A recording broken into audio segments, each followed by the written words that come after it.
Good evening and welcome to our work session. We're going to be working on budgets tonight. I know we have one council member missing and one coming later, but we can go ahead. Joe's not gonna be able to make it tonight.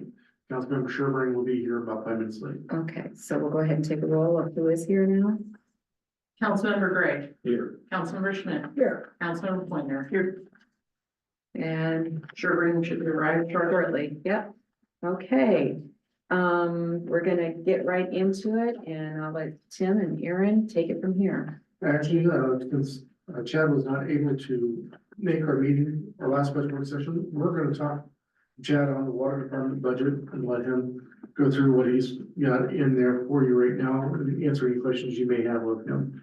So Chad, I'll turn it over to you. Okay, so there's, for the majority of the budget, there's really not a lot of big changes. But once you start getting into like our buildings and grounds, as you know, we gotta replace well 4's roof, because those deck shingles are leaking. Well 7 has the same roof. So next year, we're looking to replace that, and then the chlorine room door. So that building was added onto, in 2008. When we put that nitrate removal plant on in there. The chlorine door is original to the building when it was built back in, I think, the 80s. Just from, the sun beating on it and working it every summer. And then on the inside of it, you got chlorine, so it rusts it pretty good. That door jamb need to be replaced, and that's one of those that's in, it's been mortared in. So it's not as easy as. Take out, right? Yeah, so, that's why you see the 16,000 for next year's budget on that. And actually, we're gonna bump that. One thing I didn't include, potentially bump that, For, yes, is if the bomb park, yeah, I was gonna. sorry. So, Doug talked to me about Baum Park, and if you guys move forward with replacing the shelter down there.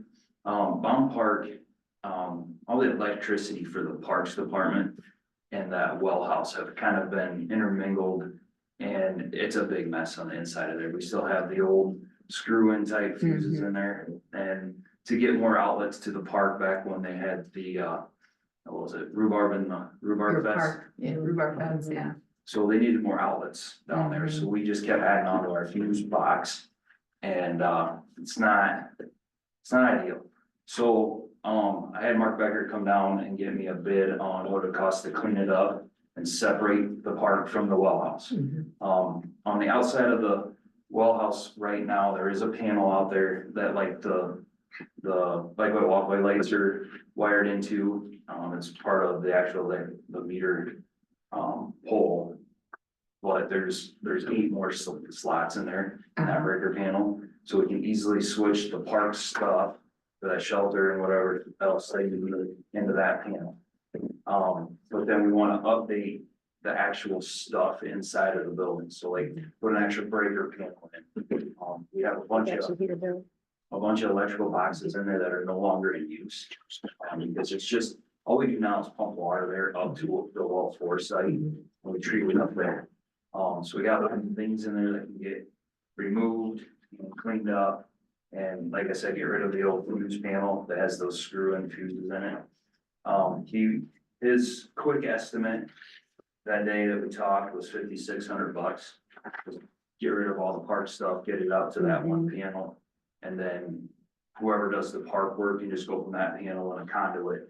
They'd have to go the length of the building to get down to where Doug would like to put his new shelter. Right. But it would be separated then.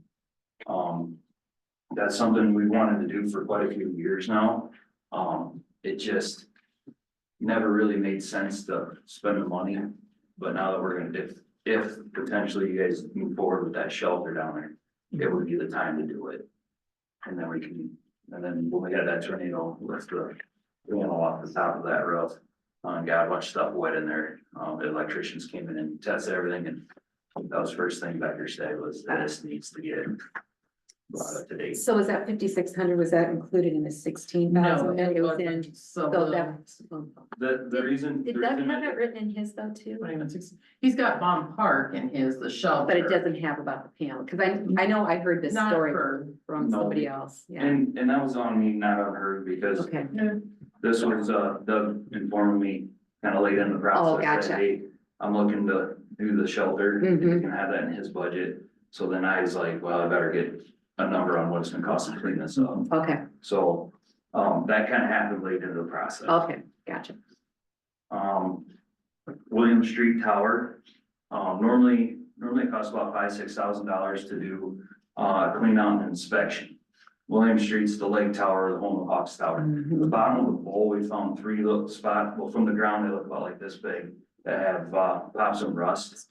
So, Stan came down and gave me a bid on what he thinks it's gonna cost to spot fix those things. Because that's the lake tower is the oldest tower we have, and it's always been painted over, so it still has lead based primer and stuff on it, so we need to keep that one in tip top shape, because if we ever had to blast that tower, we'd have to put a tent over the entire thing Mhm. to blast it. So he was thinking.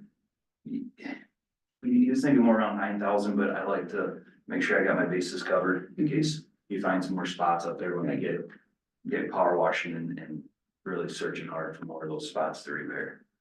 So that's why you see an increase, because normally, it's that $6,000 to do a clean out and inspection. But we're gonna go ahead and touch up the paint on that one. General insurance stuff, Aaron figures those numbers out. You see a Beacon GIS increase. That's something we use on a daily basis. That's a huge part of how we maintain our system. Another thing we do with that, like a fire sprinkler system, people, when they, come to town to look at a building, a new building, existing building, and then their insurance rates, I'm able to just send them a picture of our map and all the information on flow rates and stuff. Rather than constantly have to go out and flow everything all the time, they just take my numbers from that. And then like the ISO, this year we gotta do our ISO rating again. And when I sit down with the ISO folks, I just literally bring my tablet and they'll just touch hydrants. Mhm. And then they'll see what we got for numbers, and then they'll decide if we should go flow a hydrant or not, based off of, the last time I flowed the hydrants. The firewall update, I think that was citywide. Mhm. And it looks like there's an increase in our mowing contract. Which is still cheaper than us mowing it ourselves. Vehicle purchases. Aaron put some notes in here. You guys know that I had to replace that 2020 truck because it was totaled. Now that some of the dust finally settling from that whole ordeal, Victory Ford gave us $16,000 in trade-in value on the truck. So the truck wasn't a complete truck when they got this truck from us. It was a cab chassis. Mhm. There's no box, no lights on the back. I mean, so $16,000 was very fair. And then the insurance they gave us after we bought the truck back, we received $56,041 from them. And so that was all just for the truck. We kept all the other equipment. Okay. So when we got the new truck, we took it out to DJ. We don't have DJ repairs bill yet, but, they just swapped all the equipment over. Okay. That truck's up and running. We got it stickered up and looks real nice. Good. Now we're gonna get into more of the bigger numbers.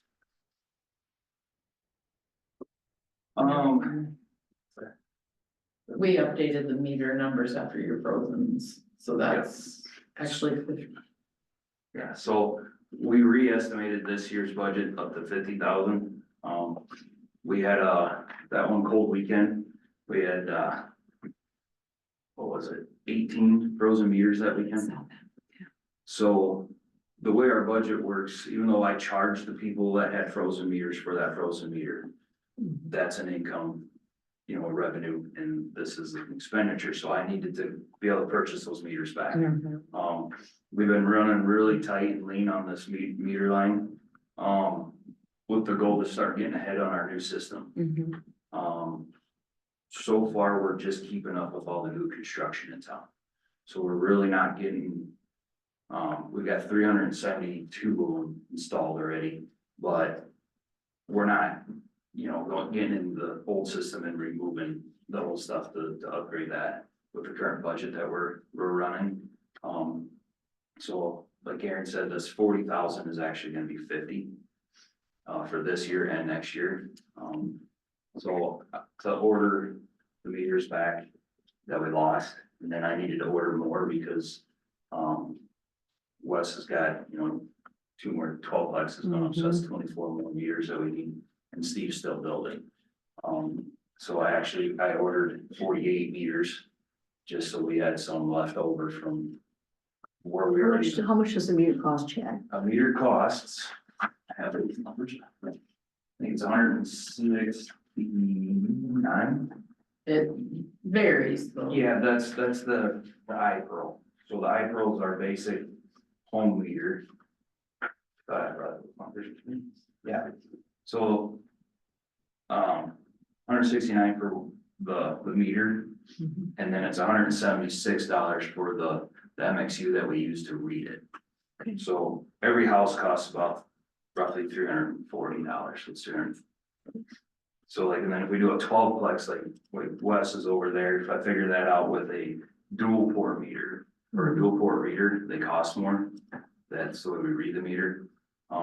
That averages out, that comes out to about $4,100 for the 12 plex. And equipment that we put in there, just the, for the meter and the way we read it. Thank you. So, as we keep moving forward, Perry's aware, because half of this money comes from him, so if I'm at 50, he's at 50. $100,000 a year, we're hoping that starts getting us into the moving ahead in the program rather than just treading water with new construction. If you would have told me 2 years ago that $40,000 a year from both departments was gonna get us in the right direction, I would have never believed you, but we've had a lot of construction. Also in the meter purchase line, next week you guys will be getting my annual report or your next council meeting. You'll see that my water loss percentage has gone up. Just gonna ask you about that. Okay. So a big part of that is I need to purchase a new meter for the swimming. And that meter will cost $2,500 on its own.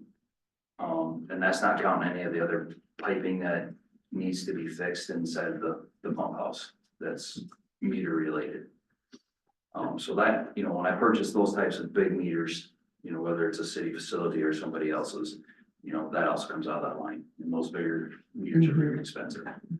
The reason I need to purchase that is, normally the pool runs about 2 million plus gallons of water through that system in a year. This year, the meter that's been in there for years, and actually that meter came from an old apartment complex, because we just didn't want to spend the money, so we put a used meter in there. We only captured 200,000 gallons this year. No, that's not a loss in revenue per se, because we don't charge the parks department, but it does look bad on my numbers when I have those big water loss percentages. How many of those kinds of things are happening on existing ones that are throughout the city? I wouldn't say we're missing that much, because the pool uses a lot of water. But like when you start looking at some of our older SR meters that we have, the one that glaringly sticks out to me would be Southtown Apartments. Right. That meter runs, about 1 million gallons a year through it with all the people that live there. That takes a pretty big toll on the small meters. Now in your typical house, I think if we're losing 1 to 2%, generally when I put them on the test bench, they're 96 to 98% accurate. Okay. The 2 to 4% that we're not accurate on is in the favor of the homeowner. That's what it's one, yeah. Yeah. Okay. So there's gonna be some that are bigger percent, but for the most part, they're pretty accurate. Okay. It's just the old technology does not fit what people expect now from us as a utility. They Mhm, expect to be able to call us and ask, okay, I had high usage, when was my high usage? mhm. They wanna know that information. The new equipment that we have already installed, we can give them that equipment. But the old ones you can't. What's that? The old ones you can't, We can get them a reading. right? The old stuff is, the only time it talks to me or lets me know the reading is when I go out and say I need the reading, that's once a month. The new stuff, the main station talks to the MXU once every 4 hours. Mhm. But the MXU to meter transaction is once an hour. Hmm. And then once that 4 hours comes up, then it takes all the data that it's collected and then sends it to the main station, and then we can see all that information. Is that new meter on the Parks and Rec, or is that just water, at $2,500? That's something we would. Oh. pay for. And mainly just because that way I gotta know where my water's going. This year, I think it's 19%, which is getting pretty high. Which is like 34 million gallons of water that I can't account for. So the big thing there is, there's 2 million at least at the pool. This year's construction season, the contractor, I think, Brian, you can attest to this, we had shut the water down a lot over there because of, things got hit, things got broke. Mhm. That's a lot of water that you lose. So that brings it up a little bit. We don't meter our hydrant flushing. When we go out and flush hydrants once a year, we don't meter that. I mean, there's ways you could, but the amount of time that it would add to that process was it's not really worth it. You're putting these new meters on Joe Hildebrand's too then, about that, what, he's got, cause he's on city. Yeah, water that's too, it. isn't he? Yeah, those two. The other big one this year on our water loss and meters, we had to purchase this meter, but then we billed it out to the contractor. So we had a contractor drive off with our bulk water station meter. They didn't unhook the hose, so they drove away, and that was about $7,000 worth of equipment. Which, I mean, we recouped the money because the company that did it, had no issues with paying for the equipment that was broke. Okay. So that, it just took a while to get the equipment, so we had a long stretch there where we're running the honor system of people actually writing down what they used. Oh, okay. So, so the numbers this year look terrible, and, I kind of know Why? between three things why we're Yeah, seeing an influx, but we're always gonna have water loss. Right. I mean, there's no way around it. Okay. Distribution maintenance, there's a big bump there. I think I've talked to you guys about this, with the fire convention coming. We did 50 hydrants 2 years ago. 2 years ago, we had those mainline hydrants on the main drags blasted and repainted. With the fire convention coming, I'd like to do another 50. That way our downtown hydrants all look nice when they're here. Not only just for that, but our hydrants take a beat from all the salt and whatnot that gets sprayed up on them. And they just, we've in the past just power washed and put more paint on. Well, it's time for a lot of these hydrants that have been around for a while. When is that convention? September 26th. 26. Yep. So I was, in discussion with Stan, if he can come in when it works for his schedule, he's totally fine with holding off until like the 1st of July mhm, to be billed for it. Because a lot of places, once you get into July, that's your peak water usage, and they don't want to take towers down for paint jobs, so a lot of tower companies are doing other things during peak pumping times. So that's the bump that you see there on the distribution maintenance.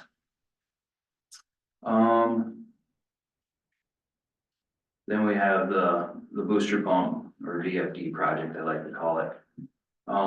We have been working with Ryan on this and talking with FEMA.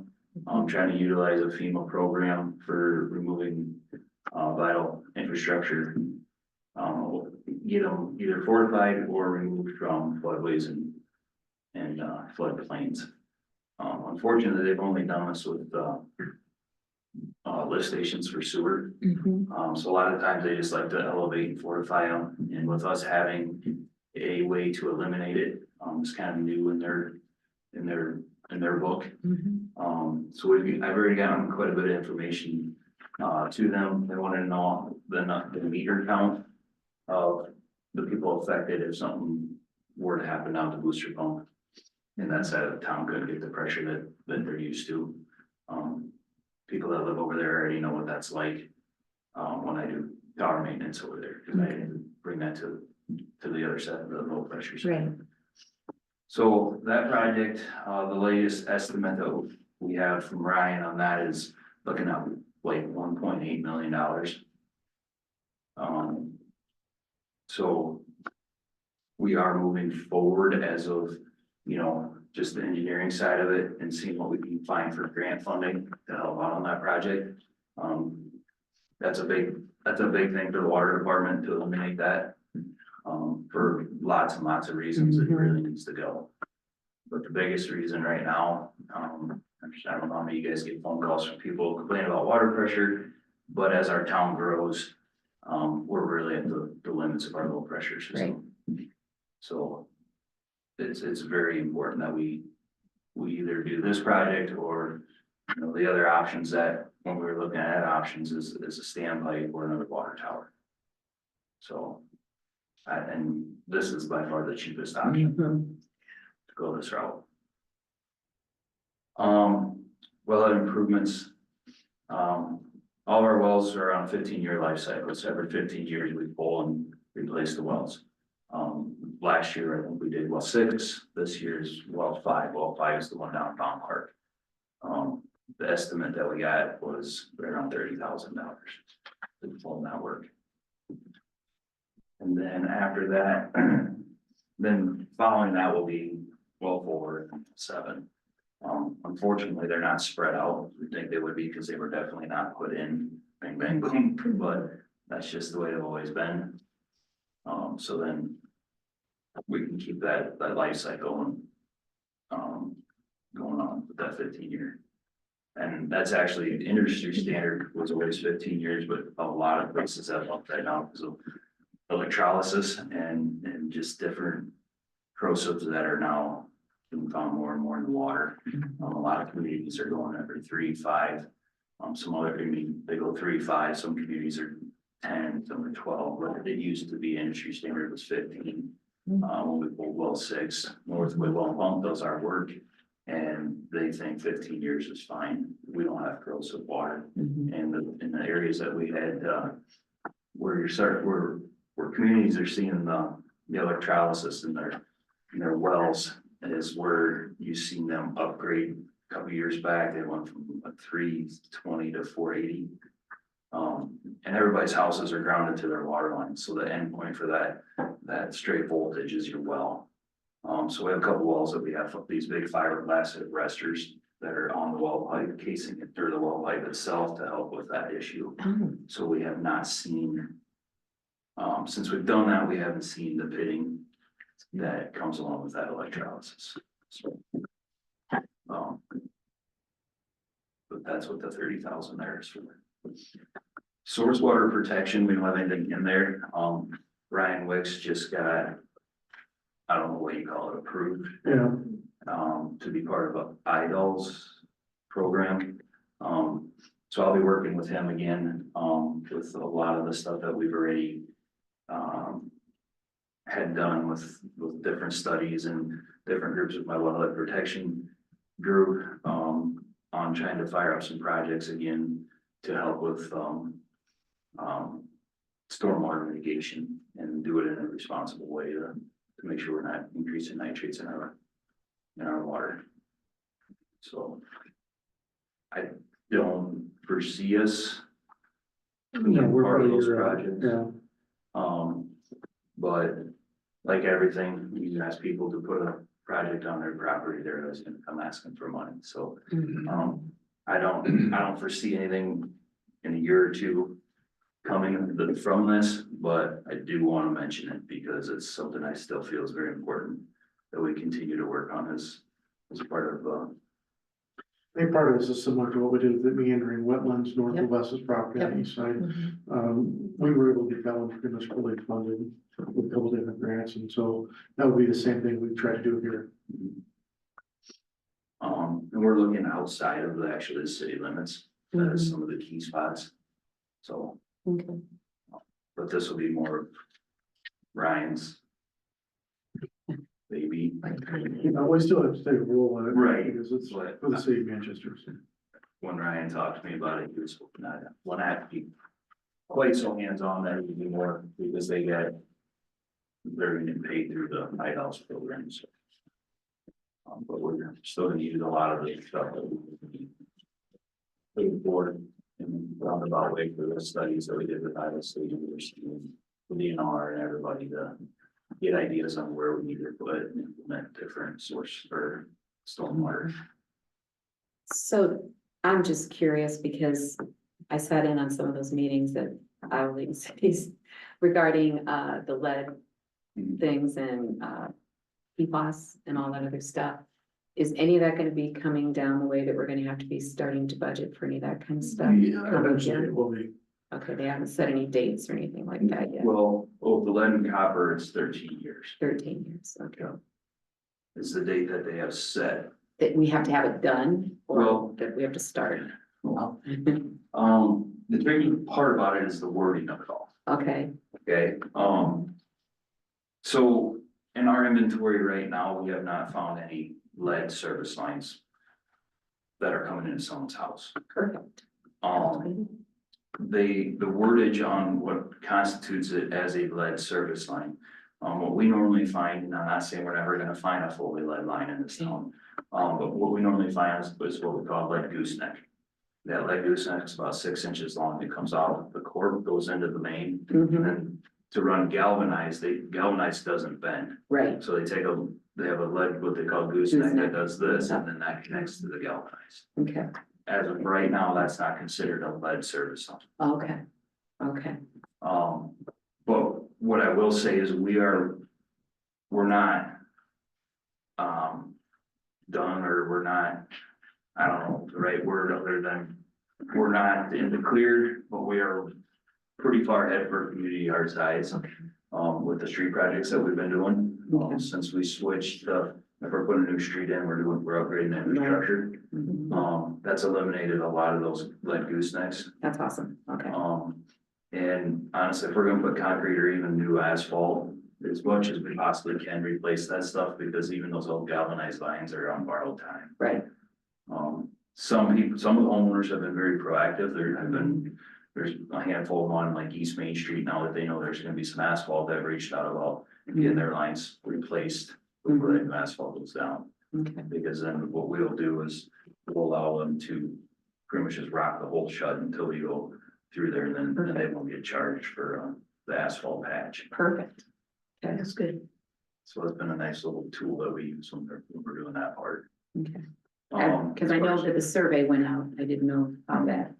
So the survey's been out, the survey part is over. I mean, it's a living document, so we're Right. constantly gonna be adding to, updating and correcting things on there. Right before we submitted it, we had 13 people identify their service line as lead. Okay. So I went to each one of those houses and visually inspected them myself, and they were all copper, Oh, all wonderful, but one was galvanized. okay. Well, that's good. So they just didn't know what they're looking at, which is Mhm. perfectly okay. Right. That's not what they do. Right, So we still have a lot that we do not have inventory. A letter went to them, if we had to classify it as an unknown, a letter went to them stating that since it's unknown in our books, that they have that 13 years to get it replaced. okay, okay. All right, With that said, we don't own the service lines. I know that, yeah, So the only thing I think we could come up with as a city is we're gonna have to come up with something to help them out. Years ago, they used to let them assess them to their taxes, Mhm. something we've stopped doing unless they can prove to us financial hardship and there's just leaking. Mhm. Just because we didn't want to play banker anymore for everybody. So I'm fairly certain, I think we just did a wage survey or income survey. income survey is going out, we still have, I think we're short by 80 surveys, and they're working on getting this wrapped up. Okay. And what that'll do, it'll also see if we're qualified, I guess, for different programs that would help pay for those services Okay. to be replaced. Okay. Thank you. And then PFAS. Yes, So PFAS is a very big word. yes, So there's like thousands of things that fall under PFAS. yes. We did have to do PFAS sampling on our wells because of some of the industries that were in our town triggered us to have to test for it. We did have a form of PFAS, but it's not PFAS that they're looking for. Okay, The source of what we have in our water is actually rainwater. oh, okay, So it's not a contaminant from like a factory, it's literally coming out of that's the out of the house. sky. So what exactly is PFAS you're talking? So PFAS, so it's perfluoral compounds, so it's Okay. like when you hear about Teflon, the coatings that are in your frying pans. Yep. The water resistant. Yeah, waterproofing sprays like for your boots. Okay, yeah. It's, PFAS is in everything. I mean, it's literally in a shape or form, pretty much in everything. So it's just, when you think about drinking water, it's everybody drinks that water, so it's a common source. So that's why they're looking for it there. To see if. Probably some of the reasons why they really don't want people drinking out of plastic bottles anymore. Is that, It's not, well, well, those are the micro yeah. whatever it is that they That's don't a want. whole. That's a whole nother one, yeah, but yeah, that's why they don't want people doing that, because it's supposed to be bad for you. Yeah, cause, there's just no time limits on that water either, so that's a bigger. Point of emphasis, but Mhm.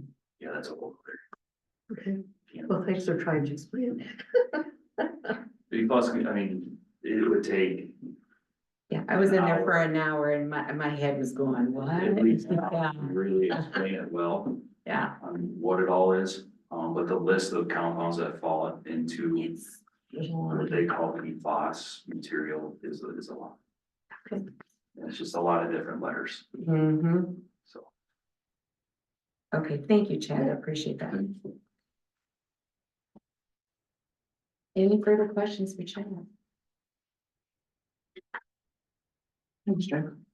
All right, You're good. We did good. you're good. It's You're been warm. welcome to stay. It's been warm, and then it's gonna get cold again, so don't break any more meters. Yes. Please. There's a lot of frost in the ground. We had that water and break the other drive. We chased it a little ways, but it was broke in the middle of a gravel driveway out there. There's three and a half foot of frost in that driveway. Wow. Ooh. So where's the water? Almost 100 feet to the south before it came up. So we chased it for a little while. Well, it's supposed, I heard that middle of February is supposed to be really, really cold. That's what they're predicting. We were like, yeah, The meter's freezing though, that's just on homeowners. The big one was one of Wes's apartments, someone opened the utility door where all the utilities are, and the door was wide open during that cold weekend. So that froze and broke 8 of them. And then it happened in another one of his buildings, another person left the door open. Those froze, but they didn't break, so we were able to call them out without to replace the meters. But a lot of the other ones are just repeat customers. Every year they freeze. Yeah. One guy was twice already, so. It's just, you try to tell people, hey. And we didn't, I think Laura put it on social media for some of the people that have had issues in the past, the trickle. Cause we've seen a bunch of them from the trailer park. yeah. I had one in my trailer park, which is cool. And windy, Yeah, yeah, it's the wind that really helped push that through. so Okay. just makes for a fun weekend. Are the ones you had up in the trailer park up on the north end, are they all individually metered, or does that just go to one? They're all individual. I didn't know how that was up there. We don't, we've discussed with the property owner going to a master meter. That didn't go very well. So we're still working with that property owner, which even at the way we always had it. It's just our ordinance doesn't allow for us to go under a trailer. Part of that reason is, it's someone's home. So if I go up there and take the skirting off of it in the middle of the winter, I'm probably gonna break it because they're vinyl. Mm, You know, Oh, yeah. not even want the city to be liable for that, and then, like, even my trailers that I own, there's a lot of heat tape on those things. And if I go down there and mess with it, and then it freezes something else up, they're gonna blame me. mhm. So there's just a lot of extra liability that you take on when you start doing those things, so that's been the city ordinance for years. I mean, I've been here 16-ish, something like that. That's always been that way. And we're gonna keep it that way. Thank you. Thank you, Chad. All right.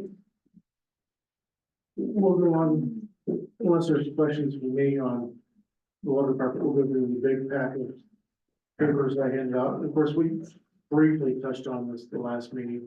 There have been some updates. So we're gonna go through this and work our way through this portion right now. And tonight we'll talk about our capital improvement plan. We're gonna talk about the levy rates where we're looking at, we have proposed and try to get an idea from the council, what you want us to do and address. Because one of the challenges we have is we have tonight and the 17th to get this stuff pretty much narrowed down, because on the 5th of March, we have to submit it to the auditor, and we can't increase anything, we can only decrease it from that point. Okay, question. Mhm. Water and sewer, if I remember correctly, are something that are considered, they can go on the tax, No, they are business activities. they're considered business activity. There was something about water and sewer though that are, oh, you can bond for them, right? Or they're. You can use general obligation bonds for water and sewer projects, but typically you try and do revenue bonds. Right, because they pay themselves. Well, it depends on how you look at it. If you put it as a revenue bond, it does not count against your debt capacity. If you use it as a general obligation bond, one does count against your debt capacity. Either way, you're paying for it with the fees and revenues from that utility. Revenue bonds do tend to be a little bit higher interest rate because it is based on revenue. So that's what's guaranteed on those revenues. With the general obligation, that's backed by the property tax of the city. So we weigh the option out on those. Now, with some of the incentives they have with the SRF funds for sewer, a portion of the interest we pay on that come back to the city towards water quality projects. Whether it's a parking lot, where you're doing the infiltration of the stormwater through the parking lot, or if we're doing like wetlands, we can see stuff like that, where it's water quality, water improvements. We do capture back the portion of the interest we pay in. So a lot of that discussion happens to what are the interest rates, where are things sitting at, and what's the value that we're looking at. Example would be if we had to replace wastewater treatment plant and it came in at $28 million. Yet we could not do that with our debt capacity the way it is. We'd have to do that as SRF fund, the state revolving loan fund, because again, it's a revenue bond. So it just depends on how we structure things and what works best. Okay, cool, thank you. All right, so we'll go through this and, for second page here is our mission statement. I do want to go through that real quick. Manchester city government is a team committed to serving the public with integrity and to enhancing the progress and growth for the citizens now and in the future by maintaining a vision and commitment to make Manchester a better place to live and work. And that's how we look through this as we go through our budget, is what are we putting together and how are we moving forward. Next page is the elected officials. We talked about who they are. City officials, the appointed officials. So like myself, I'm appointed by the council.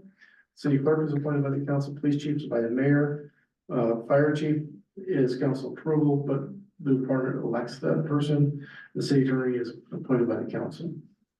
Department heads, I do run the department heads and appoint those. Except library, correct. Library is appointed by the library board. Again, there are a number of factors that we go through and consider. What are the city council's goals and priorities? What's happening occurred with property valuations? What do we have for capital improvement plan? What are we looking at? What are we tackling? We have restrictions on the levy rate. What do we have for property taxes? What are cap levies or levies that are restricted is what they can be used for. Obviously, staffing and labor is a big portion of our budget. We are labor or staff intensive. We provide services, you know, it's not necessarily goods and widgets, it's a service to people. And then each department, what they're looking at in their budgets, those are things we all have to consider as we put this budget together. We'll go past property valuations, we'll skip through the definitions. Does anyone have any questions on the definitions?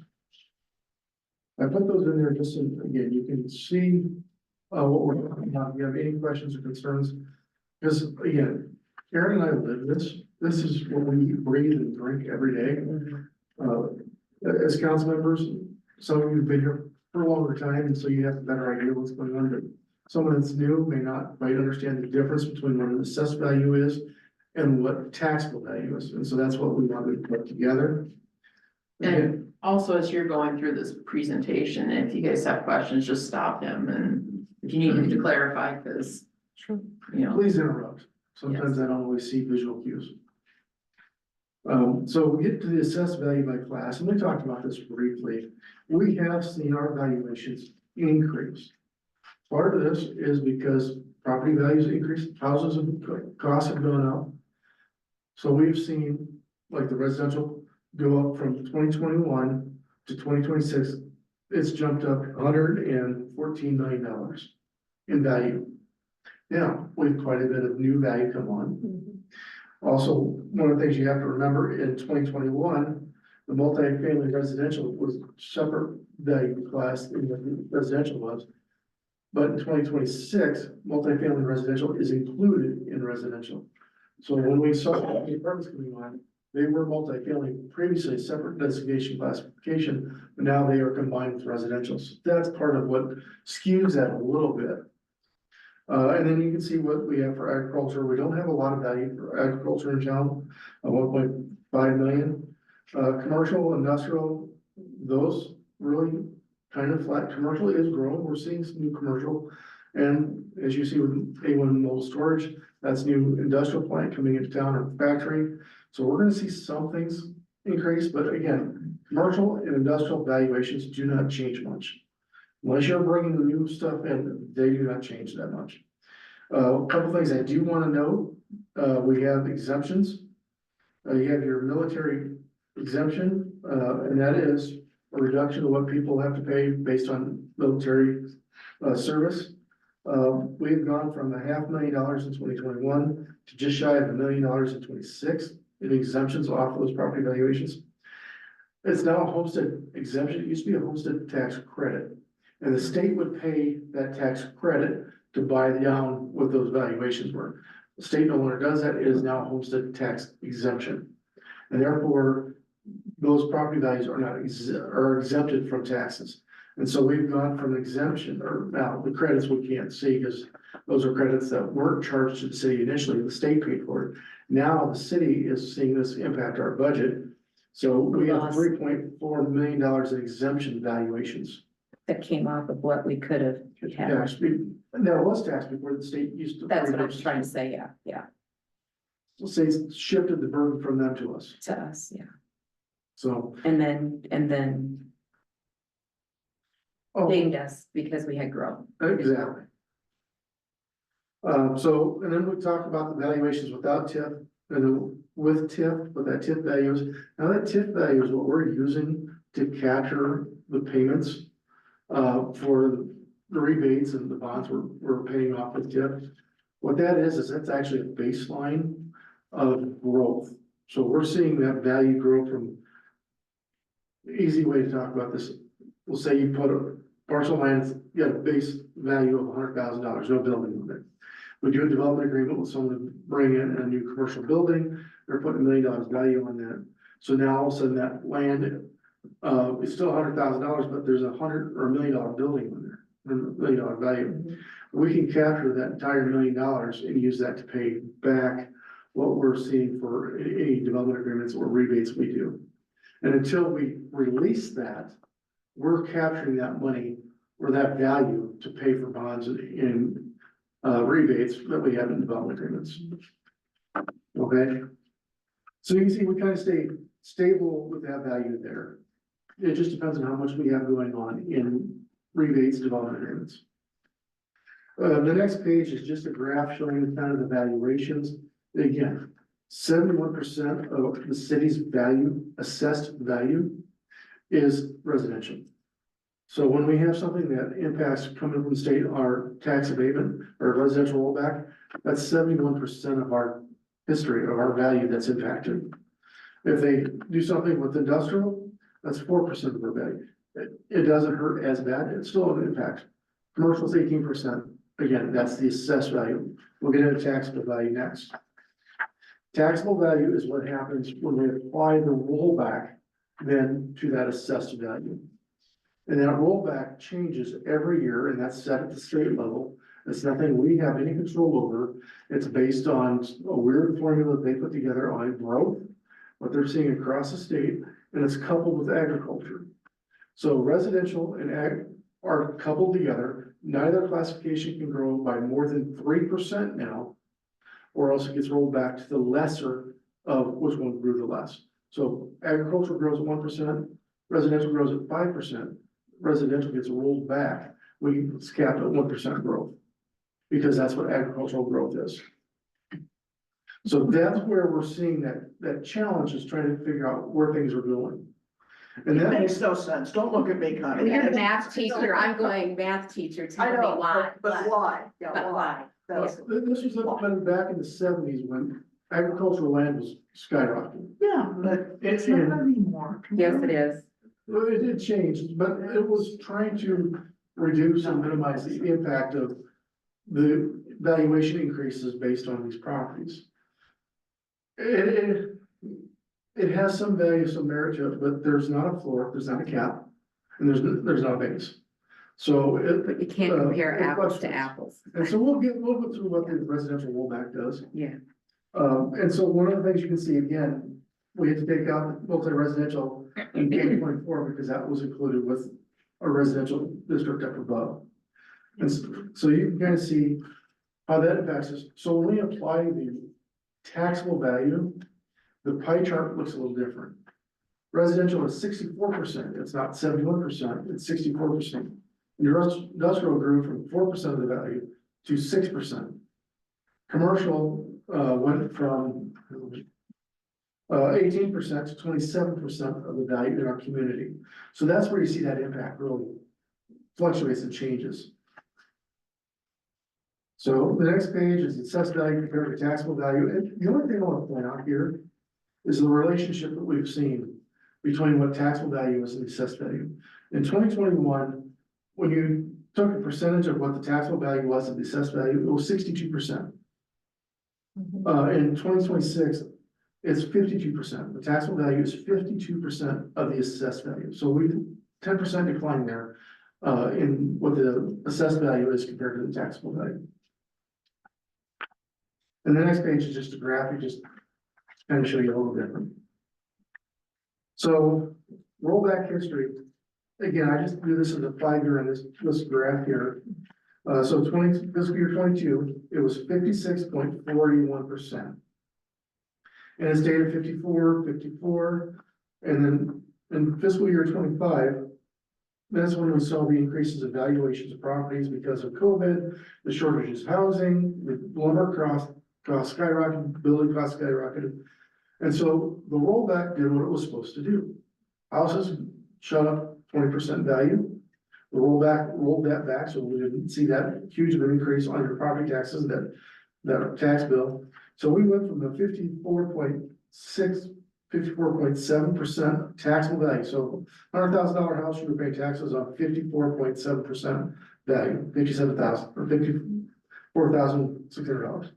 Fiscal year 25, on that same $100,000 house, you would pay taxes on 46.34%. So taxable you lost 8% of taxable value. Granted, houses increased in value, and when we did this budget last year, we talked about that. You had to see a 20% increase in your value to break even with the same amount of payment to the city property tax as you paid the year before. Fiscal year 26, the rollback inched upwards 1.1%. Now, this is important because that 1.1% comes into growth for the city and what we see for property tax capture, because now all of a sudden you're taxed on a little bit more of the value of your home. If you're taxed a little bit more, you pay a little bit more taxes. We are capped as to what kind of growth we can see at the city level with the new House File 718. So we'll go through that here a little bit, but multifamily, you can see that was eliminated.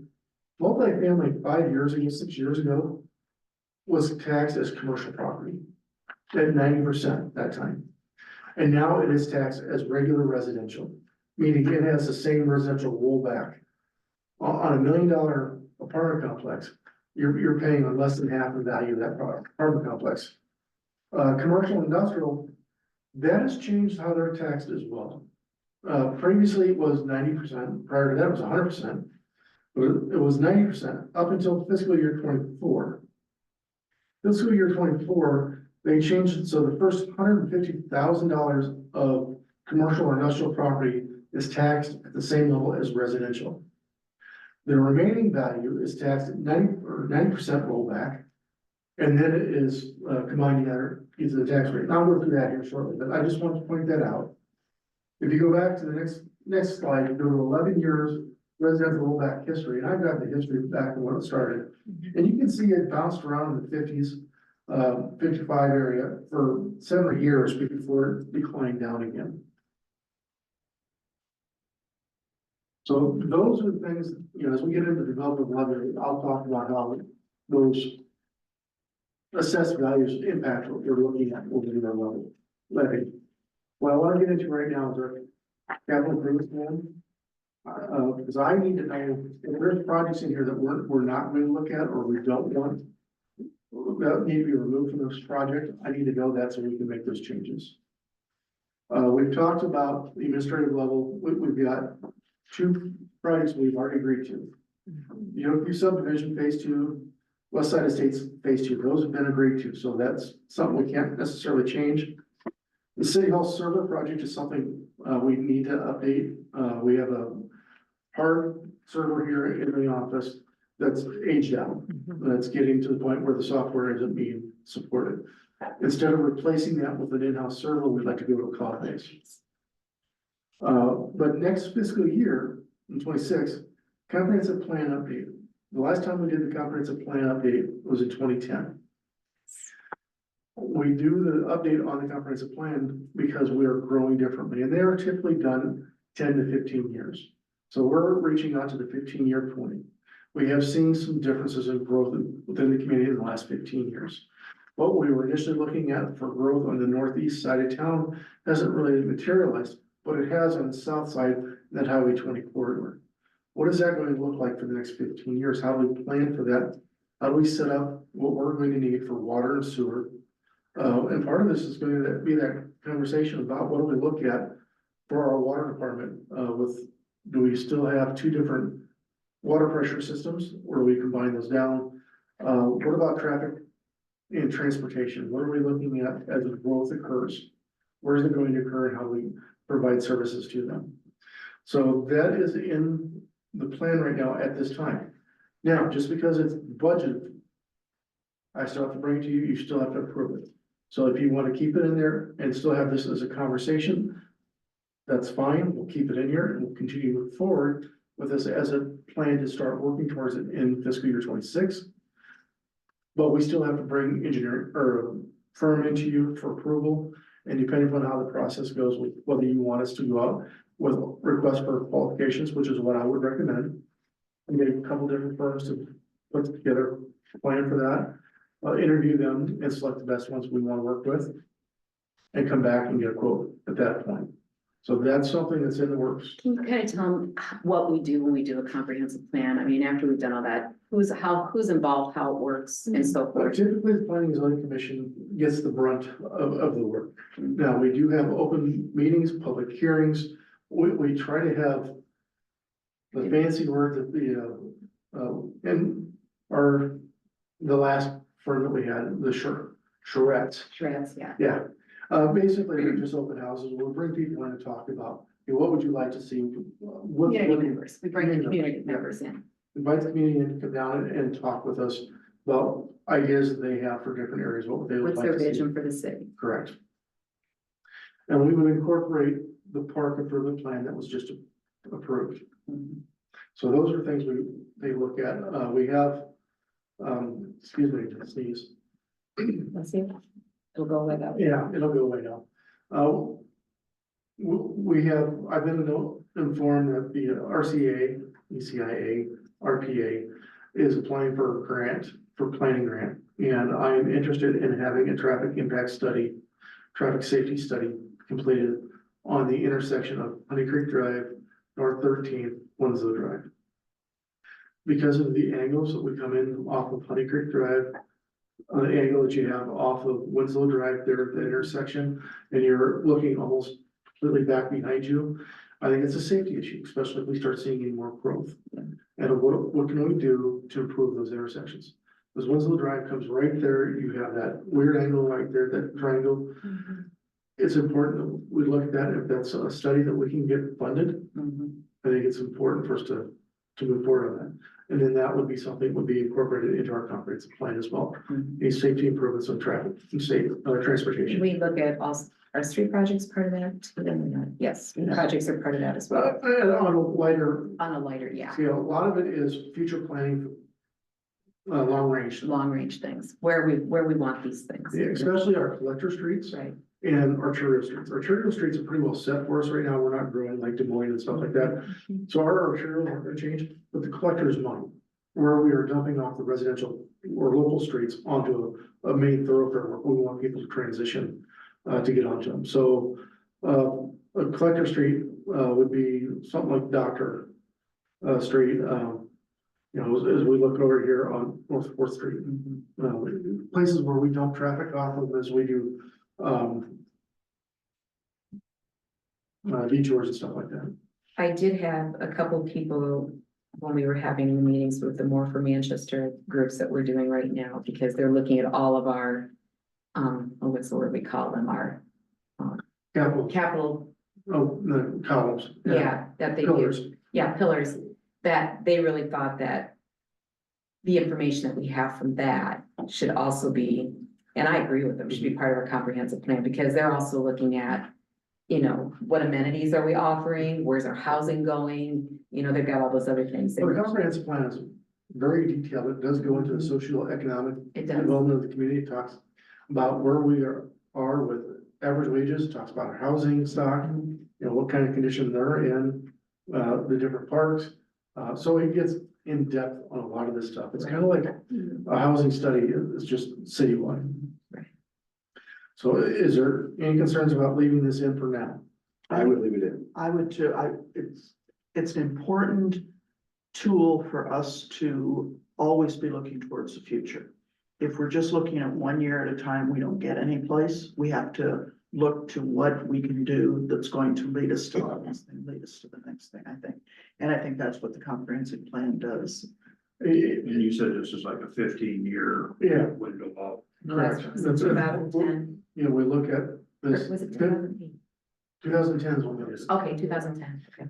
It I takes think about a when year that to do was one. done, it wasn't anticipated we would wait this long to do the next. I know, you know, yeah. But Well- it's just happened, but I do think it's something we really need to look at again. Again, this is a lot of work. It's long range and it takes a lot of time. And, we're open about it. We try to have conversations with how people work. I don't foresee, this is just an update. This isn't a total revamp. Right. So You'll start with what we have and go from there. what's working, what isn't working, and And what have we accomplished already? Linda, you have any concerns of leaving it? Again, it's still like, back with you guys, you still have to approve it, so before we move forward with it, so. Yeah. If airport improvements, again, we're talking about the runway resurfacing project. Right now, it's looking like we're going to have this maybe, after July. So it'll be a fiscal year, but we're still gonna have engineering costs. So that's why you're seeing it in current fiscal year as engineering costs and construction being next fiscal year. It's still planned to be a 95.5 project and runway. Hopefully things will continue to move forward. These funds are coming from the FAA. It is from taxes paid on fuel at airports. So it's gas that's sold for airplanes, jet fuel and underload lift. Questions on this? I just think the government doesn't cut. I know. Well, that would change that. Okay, for the fire department. The stuff in this fiscal year have already been completed, so those are done. What we're looking at next fiscal year is parking lot paving project, paving that gravel area where we tore down the old house. And again, part of this is going to be discussion. We would not have an expenditure out of next fiscal year for a new fire truck because it's 18 months out from the time and date we place the order. But I'd like to make sure the council is aware of what that cost is because this will be binding on a future council because it'll be after an election before we see it. But the council will hopefully take action to move forward. Correct. We'd have to place the order and there may be a deposit. Correct. And how much do they have in their fund? So They should have a reserve, right? Don't we? They do. Currently, they have, 222,000 in their reserve fund, and that comes from when the council allows them to transfer at the end of the year, the money that they haven't spent, because we know it's going to go for fire trucks. So it helps us build up. And then they'll have a trade too, probably, yes. And that's part of what they use the funding from, Fire when they have convention. fire convention and stuff, they. We're fortunate to have a fire department that works hard and has skin in the game when we purchase a new truck. 176, like we discussed before, is running at right at about 30 years old. Wow. If I'm not mistaken, it's gotta be right in there. 29. It'll probably be a little bit more. Just a little older than you. It's a little- Yeah, the problem is, if you just keep the old truck, the problem is, it's a 30-year-old. I mean, even 177 was showing some body rust and it too gets a little deteriorated. And when we replaced, we had to repack that pump on it. We had to send it off to South Dakota. I think that was 45 grand that. I don't remember that well on those things, so. That was that, you know, and then that's part of the problem. The pumps don't make certification. Then you're sending it off, but one big thing with the fire department. Our ISO rating for people's insurance here in Manchester is excellent. I have nothing against the town of Masonville or Bryan, but our ISO for your insurance is wonderful here because of fire department, so. Just be mindful that at some point, the council would have to take action to approve that. Thank you. The library, they had nothing this fiscal year, next fiscal year, that's, their heating and cooling update, replacing some boilers, replacing some air conditioning units. Again, it's an older building, we wanna maintain it and keep things going, and so we're looking at about $50,000, in library cost. That's to update that boiler system. We go into Parks and Recreation. This year, this current fiscal year, two things that have not been completed yet is the park truck replacement and the park trailer replacement. Now, Doug talked about that at the last budget work session. Wanting to wait until spring to or pick up the new park pickup because he wanted this one to take as much abuse from the salt and sand and everything else. And then the trailer is aging out and it's needing to be replaced. And what they're looking at doing is going to an aluminum trailer. Is that a trailer to haul stuff or? Yeah, they're hauling the riding lawnmower that also has a snowblower on it. And they've all picnic tables on it and everything else. Any concerns with this current fiscal year? If not, we'll talk a little bit about next fiscal year, and as Chad was alluding to, or talked about in his department, for the water department. We talked about replacing that shelter that blew over, was damaged in the tornado. Part of that is relocating it, changing it out, and then also redoing the restrooms in Palm Park, because they are not ADA compliant. They're dingy, they're dark, they're small, they're not something that most people would want to use.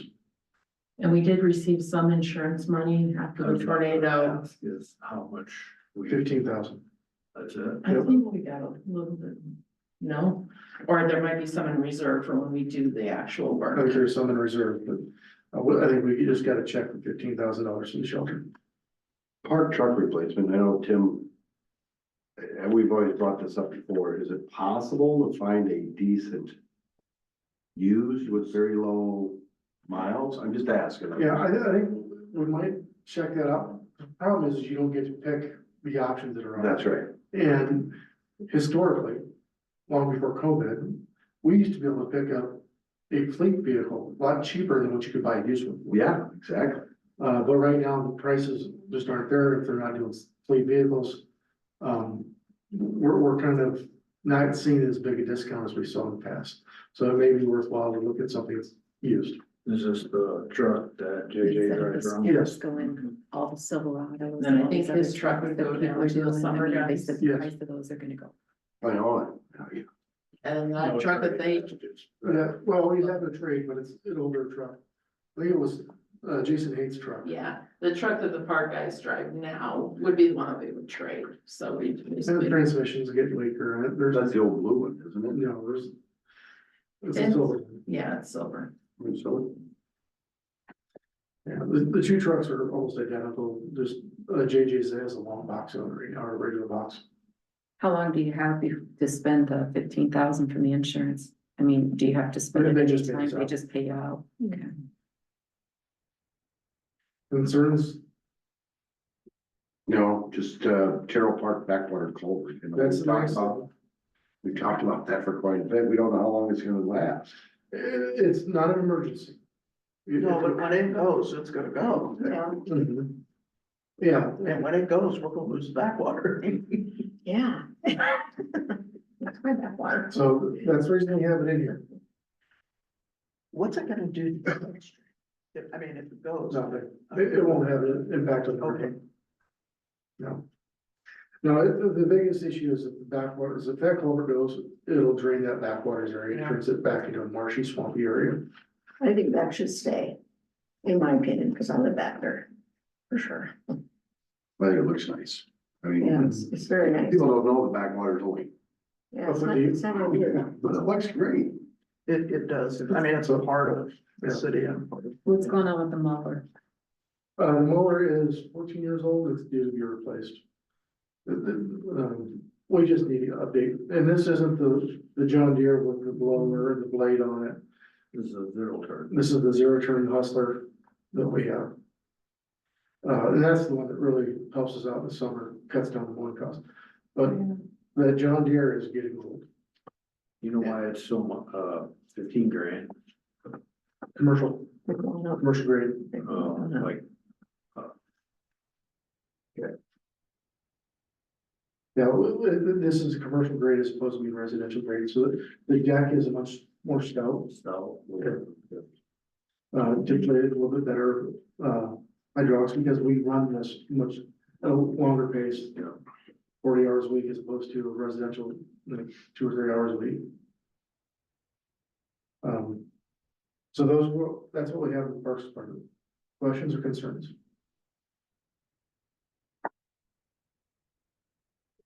Police Department, everything that's happened in this fiscal year has already happened. Next fiscal year, you know, as Chief Davis talked a little bit, if we're going to keep a canine, we're gonna have to get a canine vehicle. Does the sheriff's department have one now too? Yes, they do. Is there a reason we need 2 dogs in the community? I know that's not the question for you guys, probably more. I'm of the opinion that we ran 1 dog in this county and the city had it for over 20 years. Mhm. There may be time for us to just let the county run it for a while. Because there is a cost and a need for it. If the I'm not police saying there's not a department need for it, can fund But I don't know that we need Get it to. funded. Get it totally funded through donations, it doesn't hurt us any. But I'm not sure that we need it if we can't find the donations to cover the costs. Mhm. Right, because we discussed that, you know, when Ben was coming on, that, you know, how does he feel about the canine? You'll have to talk to him. How many more years is the dog that we have 2. now? Yeah, so About 2 more years. can the vehicle last that we have? Can it No. last for 2 more years? No. No, I think that's the issue we're That's the running issue. into, It's running into problems is what he said. but, So I he think- would have to be retired early if we, or we get a Retired. vehicle that can be retrofitted. For a canine unit. Because previously, we did have Crown Victoria that was canine, so it wouldn't necessarily have to be, You know, I don't know if one of the Tom. Ford Explorers could be. would work that we just got.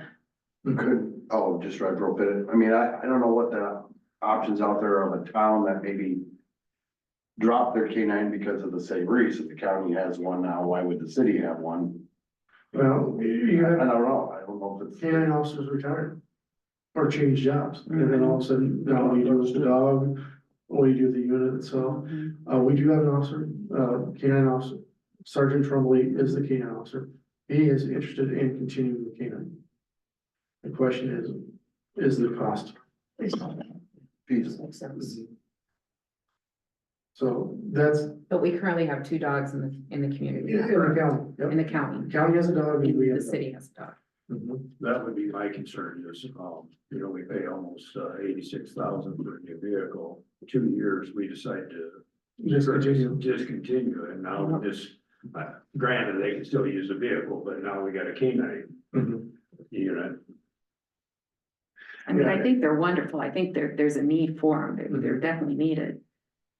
Well, and then you determine what type of canine are you getting? Is it a Mhm. drug dog? Mhm. Is it a bite dog? Is it a combination? Mhm. Is ours now drug or just? It's a drug. It's drug. It's drug. And I think that's what the county's using too, is a drug dog. I think the problem with the truck is, are we going on our second or third transmission, Third motor. third motor? Mhm. And so, Yeah, that's what he said the other night, yeah. That's part of the challenge you run into, because that engine is It runs idling all the time. all day long at an idle, and that's hard on a lot of the motors, because the way they're set up, the oil gets flowing at a higher RPM, so you're not lubricating things as well. You also have to sit there and outfit the doors differently on the squad cars for the dog canine, and it's just a totally different setup. I think the Axon body vehicle cams, though, those need, that needs to be a Yeah, continuation. That's a that's non Yeah, it's negotiable. not, it's the canine. Do we continue with the canine? That's a conversation we need to have decided by, or discussed, and maybe a little bit more information at the next meeting. Mhm. let's write it down. yeah, and we can always Yeah, have it listed here, but again, we all come back to the council for consideration and approval. So just because, and we drill this into the department heads too, just because it's in the budget doesn't mean that you can just automatically go ahead. budgeted and appropriated are two different things. Street department, Is this one, Yeah. on the body cameras, is that gonna be, does that fall within his?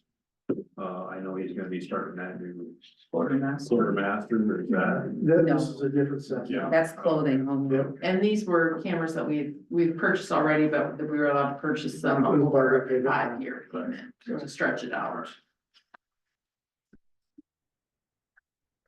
So in the street department, pickup has already been replaced. East Main Street, that's still slated to start this spring as soon as it thaws and they get started. We are still budgeted on that, we're good there. So next fiscal year, a couple items, street sweeper replacement. $375,000. That's, That's a lot of money. it's a lot of money. Is there any other way we can clean the streets or have like, some kind of skid loader with a brush on the front or something like that? That's a lot of money. It is, the challenge is the skid loader brushes are 6 foot wide. And we're talking about a street sweeper that reaches out 10 to 12 feet with the brooms and the gutters.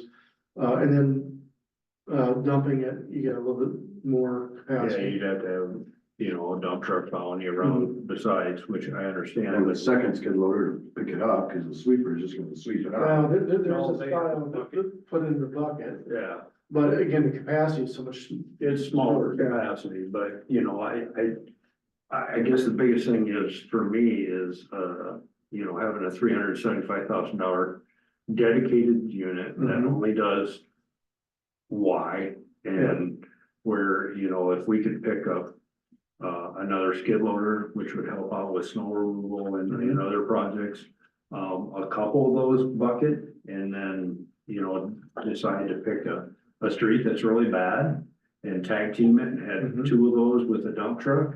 I realize you gotta have another person, but you know, not really, You need three yeah, you'd have, compared to one. well, you'd have the dump truck operator, and then you Two skid loaders. have two skid loaders, but, you know, you'd be saving. I know, but then you're paying three people to do one job. But it's so we're They're really on payroll on payroll anyway. You just have to. I know, but they could be doing other things that need to be done in the city, just with, Yeah. Already pretty thin. Unfortunately, with the limited staff, that is, I'm just being honest, it's a challenge, especially when we have sewers and we need to maintain and work on them too. water breaks. This is something that needs additional discussion and review. I think so. I think so. I mean, I agree, it's a lot of money, and I don't know that It's a lot of this is the money. year. You know, to you do need a good belly washer, you know, most of it's cleaned off anyway, so I'm just looking at it as a dedicated machine that can't do anything else. And. It does a lot of. Does every city have a street sweeper? No. No. I'm wondering if we could extend the life of it a little bit by not using it as much, Yeah, because I think that It's a good they idea. use it a lot. I Yeah. mean, it can go down our street 3 times in a week, and in the fall it needs to. But, I'm wondering if maybe if we said, we send it out once a week, you know, would it last 3 times as long then? Mhm. And then we have the ability to Stretch it pay for it, stretch it out, it would last longer. I don't know, I'm just asking, because I don't know. I know that it seems to break down a lot. And, I don't know if it's just wear and tear and it's gonna do that no matter what because of what's going through it. Or if it's because it's being used that much that it's breaking, you know what I mean? yeah. So I'm not positive what it is, but I'm thinking maybe if we were to limit how often it's used, it might help us to extend its life.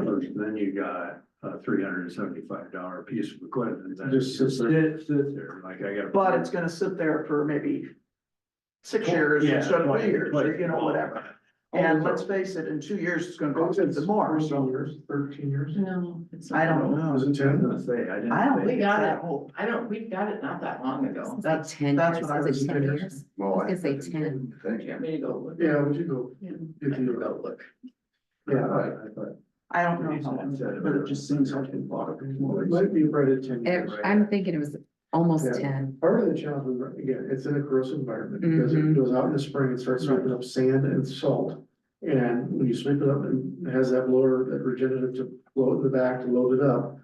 That's sandblasting the back of that box, everything's inside there, and you get that corrosive environment with the salt eating everything up, so that's what really tears up the fan that comes in there.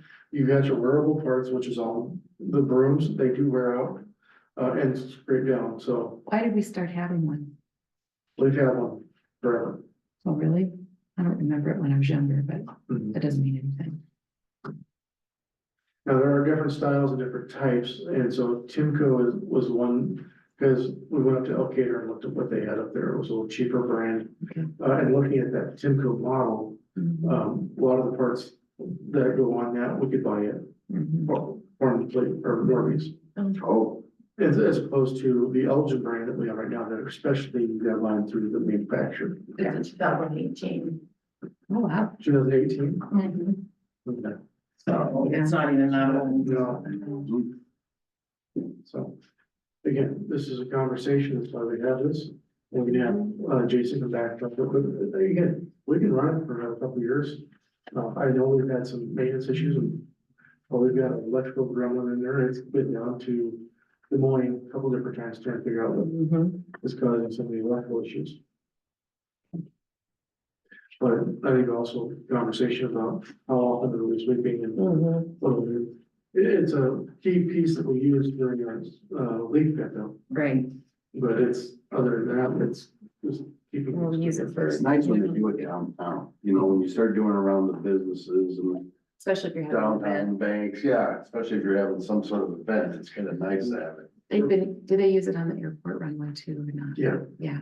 Oh, they do. yeah, because you get debris on there and that's what Yeah, throws issues on. So we will have continued conversation on this one and probably talk about that a little bit more when Jason's available, talk to you. I had a question about that. You said it's used on the airport and the runways, so was any money kicked in from the, I don't know if you have a special pot for the airport stuff? Okay. The airport is general fund based, so there's not it's extra. just money like there. every other department. Well, not really like every other department, it's just, It's general it's fund. general fund dollars, Property general tax. property tax, yeah. It's one kind of a yearly thing they throw in. That's one that I want to talk about. Because that would be a new item. This one, the The asphalt. small asphalt overlay projects and storm sewer repairs. We have storm sewer boxes. You go up on Fairview, you'll notice there's a number of them that are bad, Mhm. and we're gonna replace those this spring. I think city staff's going to do it as opposed to contracting out. But we're starting to see more and more intakes fail, kind of like what we had up on North Fourth Street, where we had that cavity up underneath the road. Mhm. So we need to have a fund that we're dedicated towards tracking what's going on there. The other aspect of that is if we don't have any projects, that would be a good fund to use then to do small asphalt projects. Do a block or 2 blocks of a mill and overlay, just Mhm. really basic, but it keeps the streets in a little bit better condition. So we have a number of the streets that just need that, New Street from Prospect to Sherman. Mhm. That is starting to unravel. If you look at that there, if you look on Marion Street, East Marion between where we stopped with the fairway to Tama. Mhm. And then if you go down on Grand Street, Lincoln Street, between Third and Fifth, those are all starting to unravel. If you look on, because we did a number of those streets when we had those Main Street project, we just had a little bit. That's how we address some of those, but these are streets that need to be addressed and maybe a quick and simple overlay would be the way to do it.